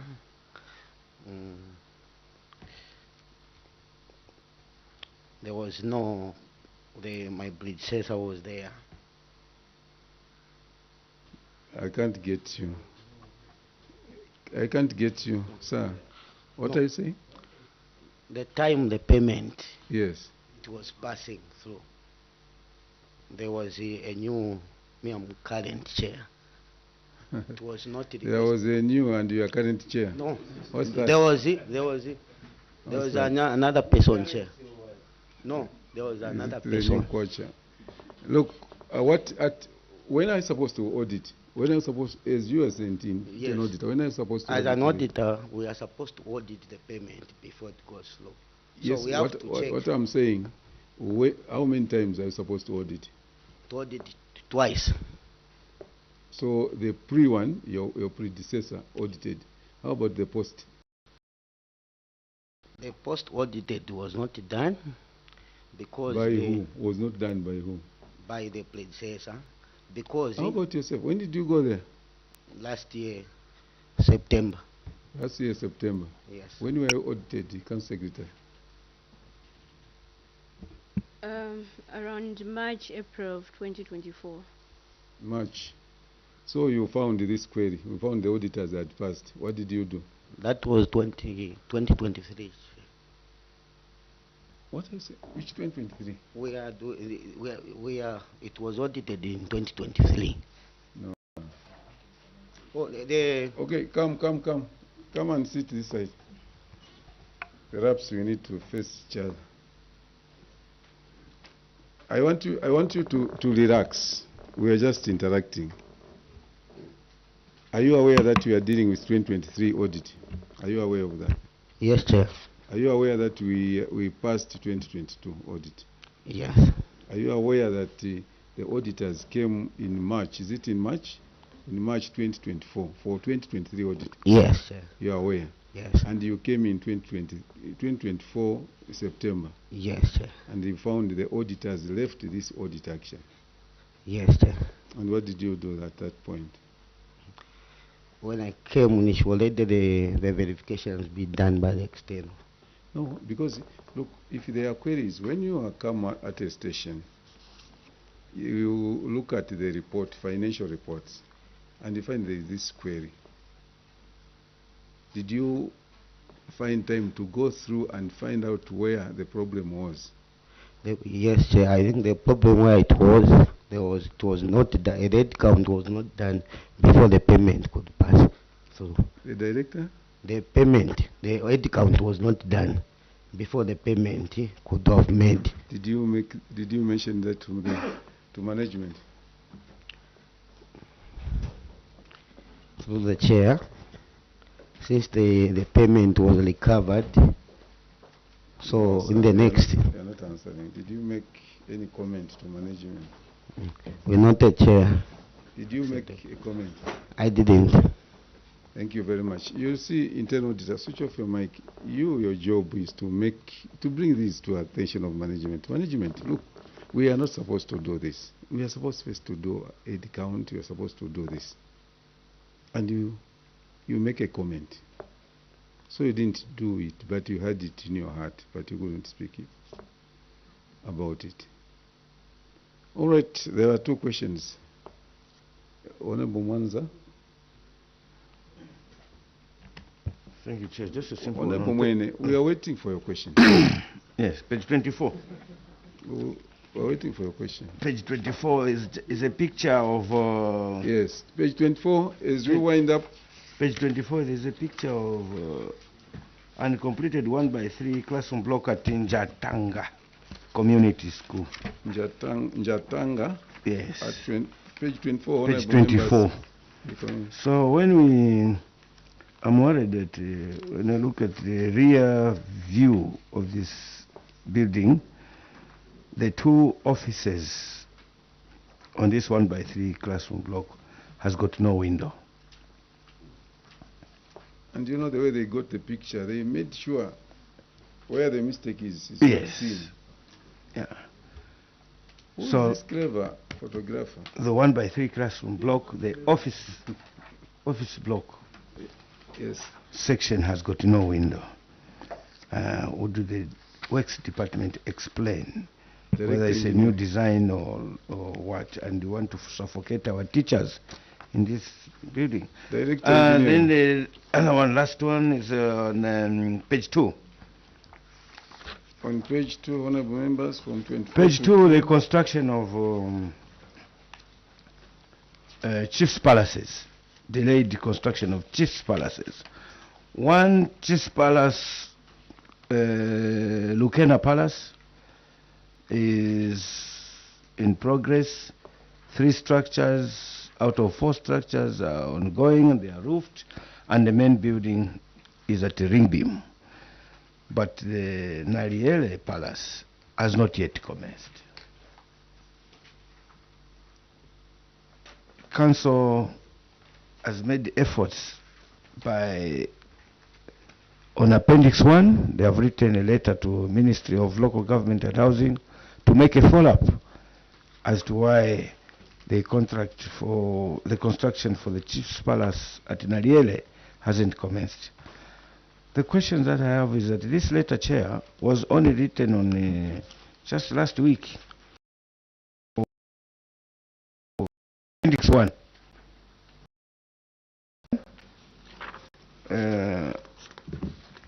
Appendix 1 has got pictures of Lucena Palace. Then the second is actually Appendix 1, page 6. It's written page 6. So they wrote a letter to... When was it written? 24th March 2025. Yes. Whilst these funds have been available since 2023 for the construction of Chief's Palaces. And the same council that is administering the two palaces, on the other side, the project is ongoing and almost at 60–70% completion, whilst the other side has not even started. What is the problem and how do you explain the delay in Thank you very much. Nariele, the palace? And also, I've looked at the structures, 4 structures, and the money that has been reserved is only... Maybe they respond on those two, eh? Okay. Because the costing, I'm worried.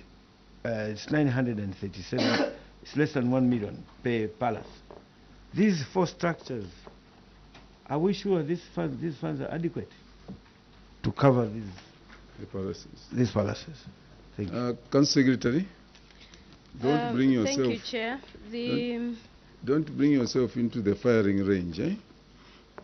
In that the other palace, the chief is almost going in. The other palace, the chief is still sleeping under a tree.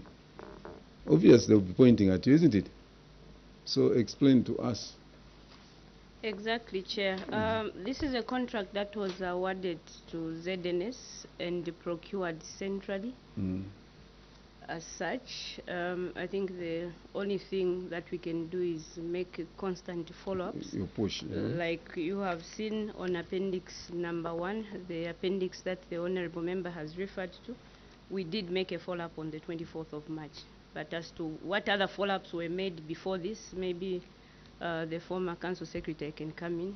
So in short, it was procured centrally. Yes, and yes.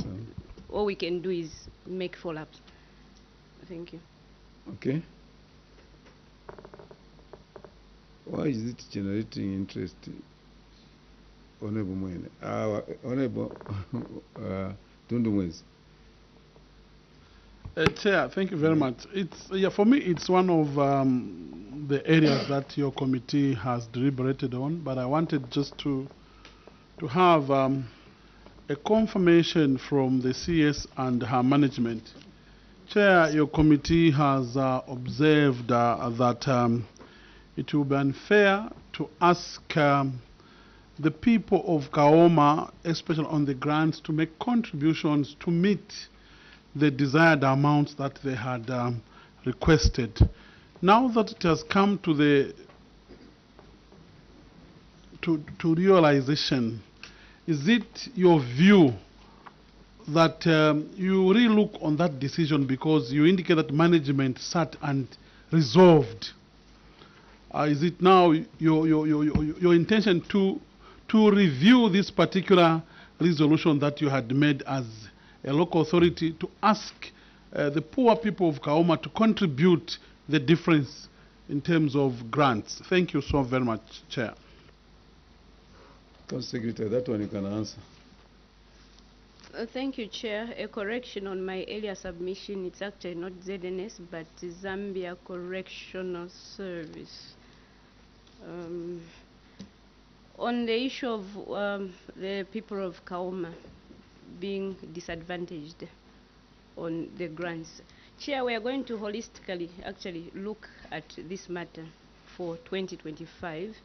We may really not have so much control over what happened in the past, but we can endeavor to actually, take it back to the CDFC committee. Unfortunately, that is one way we could have done. Unfortunately, these funds have already been utilized. I think when we did the monitoring program some 2-3 weeks ago, we found that most of the beneficiaries have actually misapplied the funds.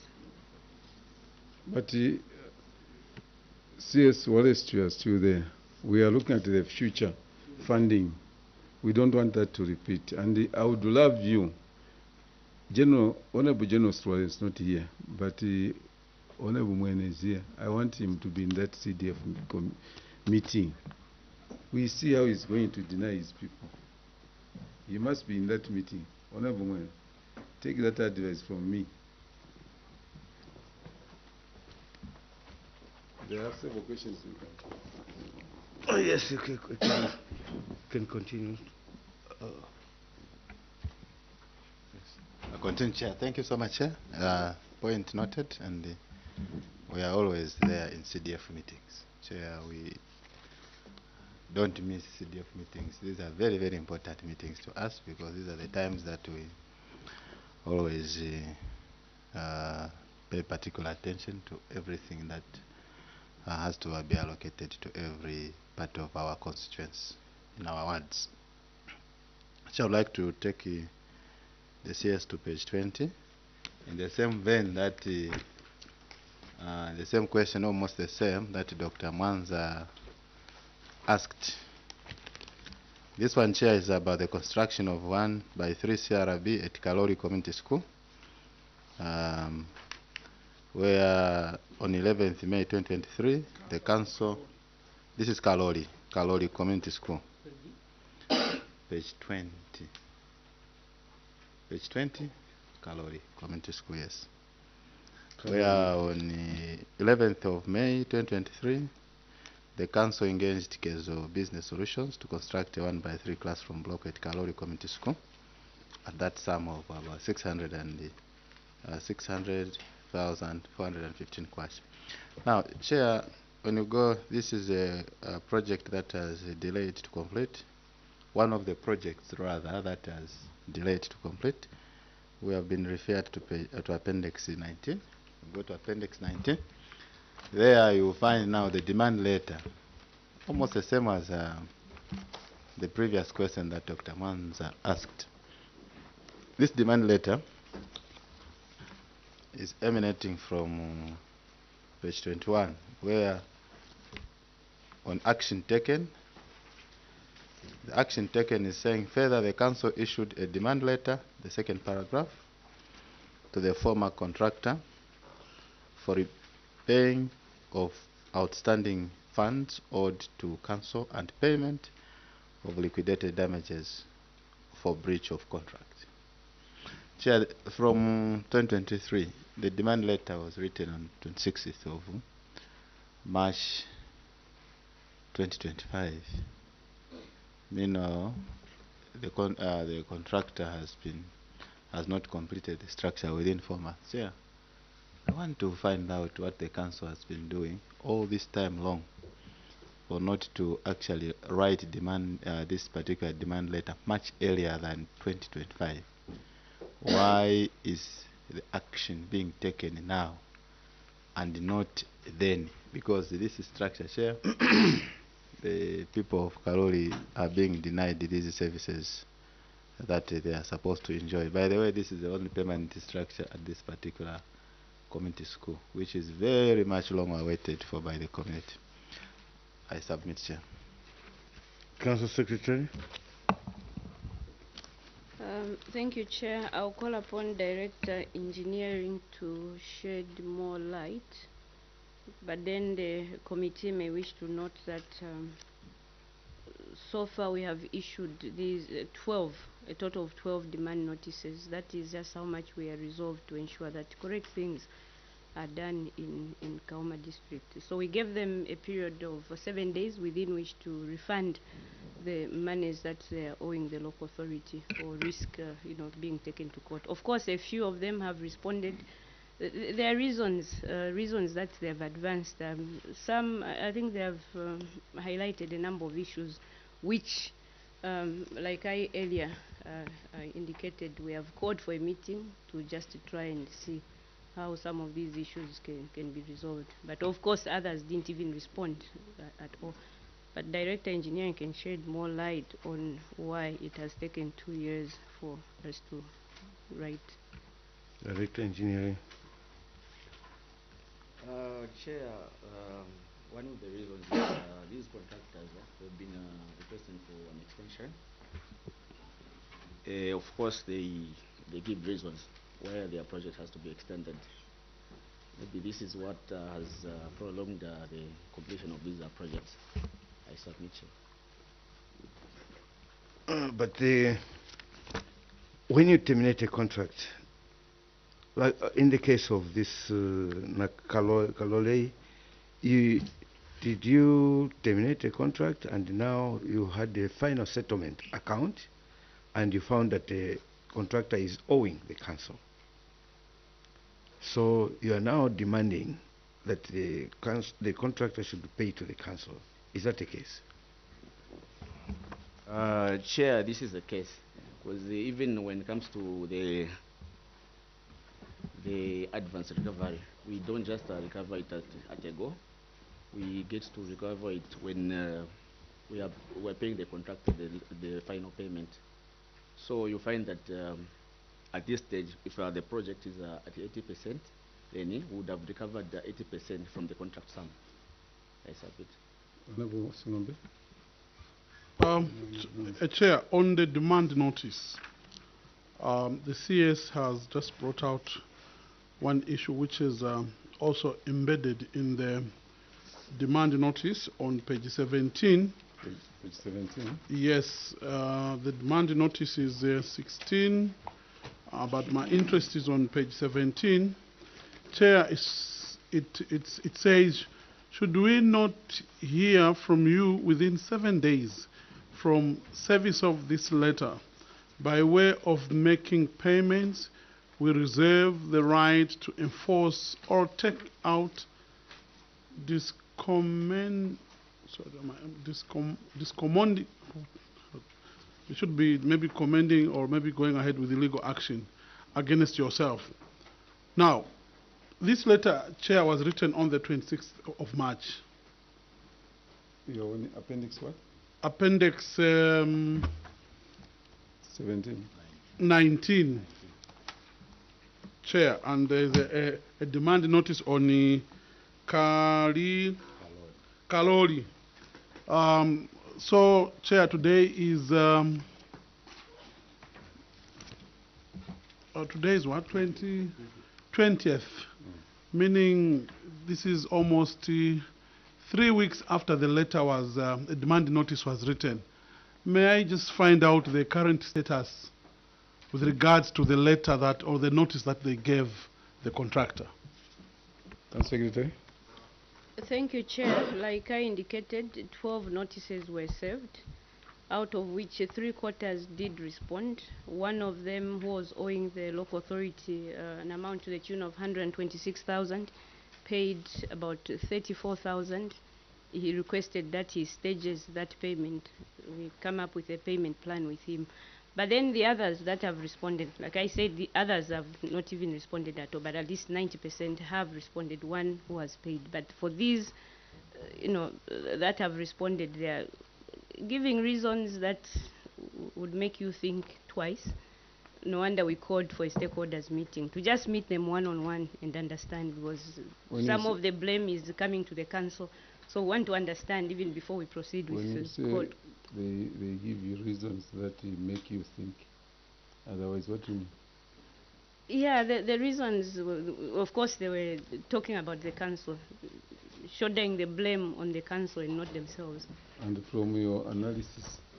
From my analysis, Chair, I realized there could be more than what is meeting my eye. Okay. No wonder I decided it's important we meet them, so that we get to the bottom of this case. Is it really the local authority, or is there any seriousness of these particular contractors that we are engaging? And after that meeting, I think we'll chat the way forward. Okay. But of course, for those that have not responded, we are proceeding, Chair. We'll go to court. immediately after the meeting. Thank you. All right, thank you very much. Honorable Manza. I think these demand letters that you are that you have issued, you said you have issued almost 12, right? These contractors, did they provide an advance payment guarantee? Because here you are citing advance payment, that you paid 650 or something.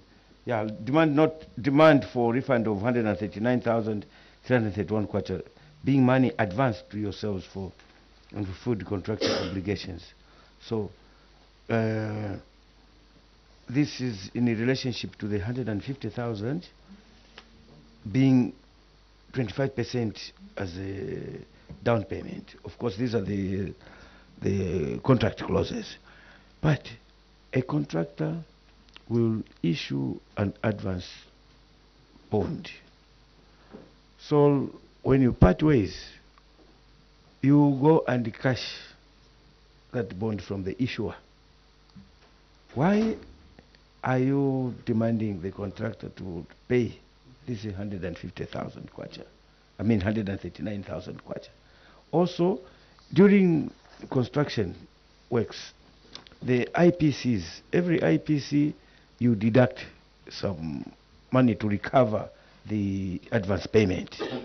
So on this particular contractor, you have paid 1, 2, 3, 4, 5, 6, 7 IPCs. On each IPC, you recover a portion. I guess that is how the money was reduced to 139,000 kwacha. But you only give back the advance bond after completion of recovering the advance payment. Did the contractor give an advance bond equivalent to 150,000? And if so, are you still in custody of the advance bond? Thank you. Council Secretary. Thank you, Chair. Actually, that is a prerequisite for a contractor to make, claims. Even the first payment, the advance payment, they need the insurance and performance bonds. Unfortunately, in our case, all these insurance covers have expired. They were valid for a period of 6 months. Thank you very much. On the desks, the last question, probably. On page 42.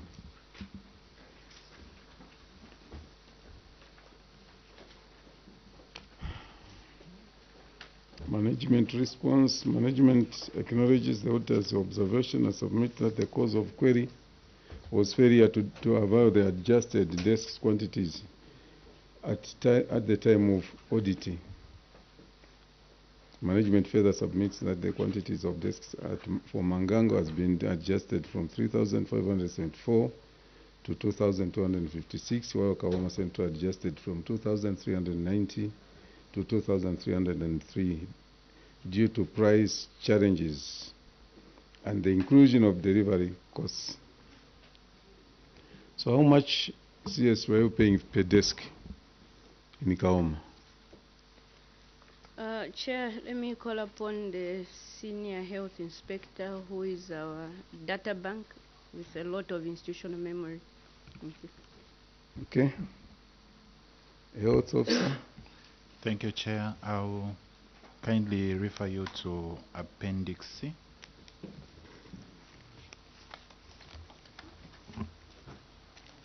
Appendix what? Appendix C. C. Yes. What is C? There are too many books here.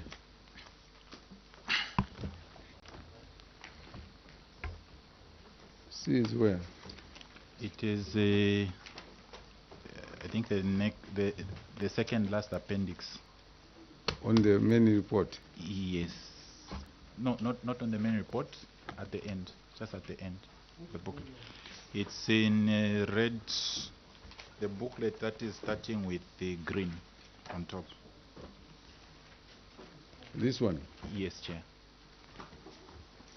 So you said appendix what? Appendix C. C. There's no C. We have C. What is that C written? Is it on the document or on what? So on the document, the last one, just the far end. Okay. This one? The last one? Appendix C, Chair. It has a completion certificate. Partial completion of what? No. 31. No, I don't have 31 now. Oh yeah, it's the other document down here. Next time you are warned not to bring a lot of documents here. Like we have 12 subjects. Yes, which one is that? The last document? No, the second from last year, Appendix C. 9. Or you said appendix C? Appendix C. C. Okay. So, Chair, you did ask about the pricing of the said desks. Yes. Chair, at initial planning, these desks were valued same figure. But when it was adjusted, these were adjusted according to words. So, for example, on Appendix C, page 1, where you have Mangango Constituency Desk Distribution 2023 status, you see that there is Namafulo ward. So for Namafulo ward, we are priced at 1,600 each. Luambo ward was priced at 1,600 each. Then for when you go to page 2, Chair, you realize that under ward number 5, Shikombwe, there is a unit price there of 1,450. So these prices were in accordance to where they were being delivered, Chair. So this included the transport cost? Yes, Chair. Oh, I see. Okay. Thank you. Yes, Honorable Mwene. Thank you so much. Chair, when you go on the same page, page 42. Page 42 on the main report? Yes, in the main report on performance of desks, analysis of performance of desks. KAOMA Central has a balance of 318 desks undelivered. Are we together, Chair? Yes. And Mangango Constituency has a balance of 1,301 desks. Now, Chair, this is quite worrisome. What is the problem with the failing to deliver desks on time? Because these desks are very much needed by the learners. As we speak, after next week, schools are opening. Children need desks in various schools, but just supplying is becoming a problem. From 2023, 2023 up to date, delivery of desks is still a problem. What is the problem? Thank you. Thank you. No, we don't even know you. Please introduce yourself. Don't just walk in and then say, there's one question. Good afternoon, Chair. Good afternoon, thank you, sir. Are you the Chair? Oh, yes, okay. And good afternoon, KAOMA. Just an observation. My name is Elliot Kamondo. I'm Member of Parliament from Fumba constituency. When you look at the question that Honorable Mwene has asked, I'm just worried because why is it that we have very few desks which are remaining to be delivered in KAOMA? And too many, almost, if I look at this, almost times 3 or 4. 3 times. 4 times in Mangango. This is the same council. Why is it that more attention is paid in KAOMA other than in Mangango? I think that's my observation. Thank you very much. We have been meeting these queries. You remember Chisamba Town Council? We have Katuba and Kembe. Kembe, almost nothing. The council responded on the council response here. I'm not I'm not responding, but I want us to put this. On the cause of query, management acknowledges the auditor's observations and submit that the cause of query was failure to avail the adjusted desk quantities at the time of audit. So adjusted quantities. Management further submits that the quantities of desks for Mangango had been adjusted from 3,574 to 2,256, while KAOMA Central adjusted from 2,390 to 2,303 due to price changes and inclusion of delivery cost. The question is very clear. Action taken, the planned desk quantities have since been delivered, meaning in Mangango now they have delivered 2,256. In KAOMA they have delivered 2,303. I thought I should bring this to light even as you are responding. Council Secretary.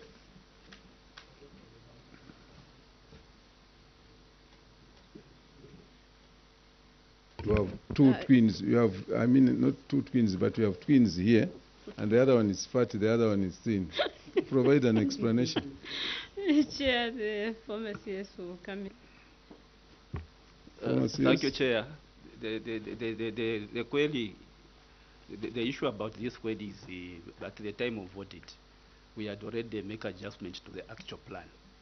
Initially, the figures in front, we're supposed to do that, but there was a realization that using the actual plans, the prices at that particular time, it was 1,200 across the board. So meaning a person who is supplying within KAOMA and a person supplying in Mangango, they were not at the same pace. So we could not, we didn't have the money to top up on transport, so we had to adjust the numbers. So the numbers were adjusted both in Mangango and in KAOMA have already been supplied for 2023. I submit, Chair. Honorable Simambe, then Honorable Kamondo. Chair, I want to appreciate that they have supplies, and your committee is an evidence-based committee. Is the local authority in, is he able to, or is she able to produce evidence as to how many desks have been delivered through a delivery note? Thank you. Thank you very much. Honorable Kamondo, since it's on the same. Yes, Chairperson. I was almost asking the same question, but now, former CS, we are talking about the query which was raised. Whether you have delivered or you have not delivered, we are talking about what happened earlier. We still strongly feel, this committee strongly feels that there shouldn't be any explanation to that, because at planning stage, you were planning and you knew how much, and you knew the distances, you knew where you are going to deliver, supply those desks.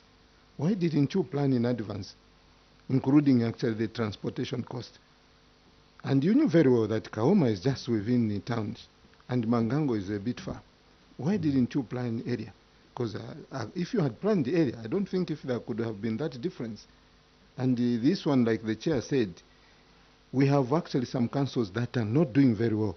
They tend to favor one constituency, and the other one is left behind. And what does that show to the people? It shows that the member of parliament on the other constituents may not be influential. Why don't you plan on the planning stage? Why don't you put things in order so that there's no nothing like looking that the other one is being favored and the other one is not favored? Thank you. Just before you respond, in addition to what my colleagues have put in place, a council secretary, immediately you realize there is a distance here and the cost will not be the same.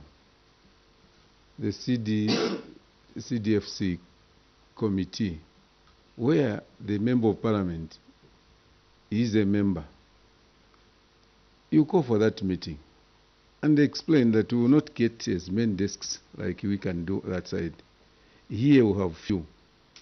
Can this committee adjust some prices. Maybe it was classroom block or another thing, so that we cover the cost and then we deliver more desks. You agree, you allow, not you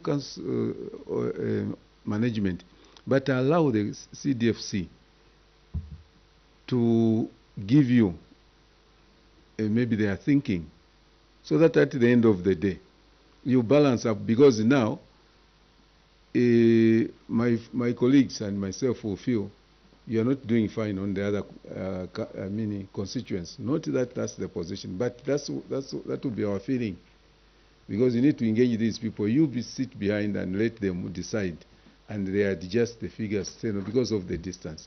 Why didn't you do that? Other than you thinking, no, that price, yes, is quite high because of the distance. So you can respond to all the concerns, the 3-1. Chair, in terms of operations in the two constituencies, I think fairness is being excised, unless otherwise. But for the adjustment of the prices, the issue was taken back to to both committees, because even KAOMA somewhere it was affected. There are areas which are a bit far away in KAOMA, they were adjusted. So in both cases, the item was taken back to the committees, and the committees agreed.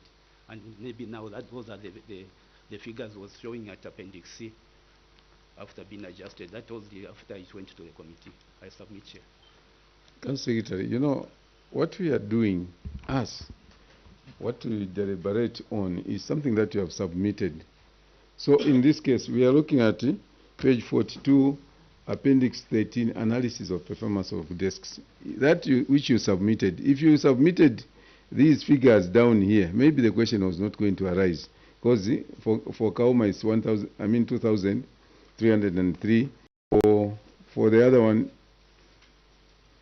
yeah, that is for Mangango, and the KAOMA 2,256. If you had these figures in this table, maybe we are not going to ask. But that explanation, we are just giving it to us now. But what we are querying is because we see 318 against the 1,301. Everybody has a reason to get worried. As we conclude, your comments, yes? Chair, we have taken note of those concerns, and that concern will be at the back of our minds, even as we execute more contracts going forward. But then, if I could be allowed to call upon the Senior Health Inspector with, or it may not be necessary. We have taken note of that concern, Chair. No, we are ready to sit here up to midnight. If you want to open the Pandora's box, we will go there. We'll go with you all the way. We can assure you. Thank you very much. Is a few comments. CS, one of the things that is getting this committee worried is the issue that this government enhanced CDF fund, and the government has at the back of its mind to improve the lives of the people, to better the lives of the people. They have given money and money that should reach everyone. You don't have a company to bid for a contract. You don't have a company to apply for a big loan. But this one encompasses everyone, especially people at the grassroots, the people that have nothing to start with. And this is the money that we get worried. Every council that comes here want to look at how much is reaching out to the ordinary people, the people that do not have a status, so to say, in life. We had a council in the morning, I think, Honorable Singombe, those that were saying, these ones, it's from Eastern Province, the one that were rearing chickens, and all of them dies, and then the council goes ahead to say, no, this cooperative is banned, is blacklisted, banned, blacklisted. So then what do? You want those people to, it was KAOMA actually, Eastern Province. Then you want those people to remain in poverty. You blacklist them instead of you educating them and giving them another chance to say, no, you can do this. Of course, 2, 3 of them, they started poultry, all the chickens dead. These started all the. Then they can't say you are blacklisted. You are thrown under the bus. And then in KAOMA we see where they say, we are going to give you 5 kwacha. You have to look for another 5 kwacha if you want to do this business. I gave an example of Rukute. Before they find that top up, they can't find something for a bag of mealie meal. So basically, on grants, local authorities countrywide, we have to do everything we can, because that's the money that goes down to the people that are making fritters in our compounds. The people that are trying to earn a living. So I want to urge you to embrace them. You embrace all these cooperatives and clubs, please. That will be our plea for those. Your report is not well coordinated, but we can do better than this. KAOMA, we can do better than this. And please keep it at the back of your mind, like the former CS maybe responded to say, no, there is fairness. When you have 2 constituencies, always make sure that none of the 2 complains or sees some unfairness. In fact, in some jurisdictions, I thought people, they want to go very far because they will come very late, they will have lunch.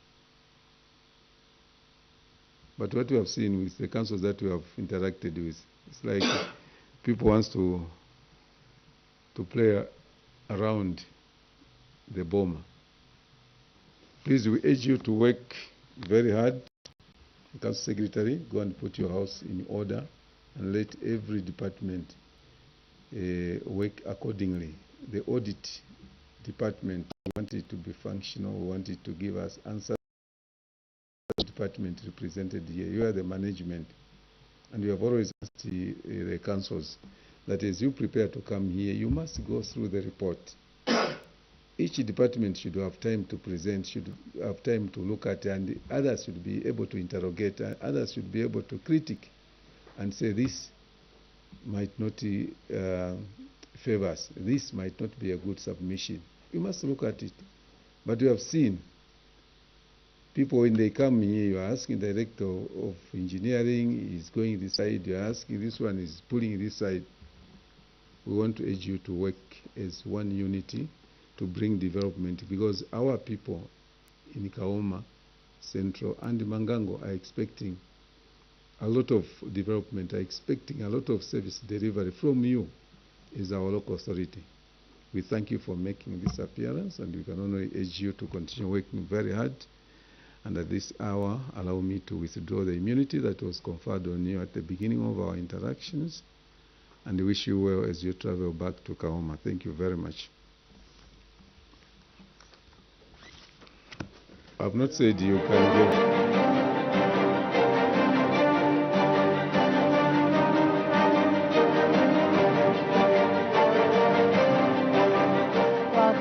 Have it, KAOMA Town Council has made their appearance before the Committee on Local Government Accounts, and that was on the consideration of the report of the Auditor General on the Constituency Development Fund for the financial year ended 31st December 2023. And today, earlier on in the day, the committee did receive a submission from Kalabo Town Council. And so that's all for today's live broadcast. Be sure to join us tomorrow for more updates, as the committee will be receiving submissions from other councils. From me, Taza Piri, and the entire production crew, enjoy the rest of the day.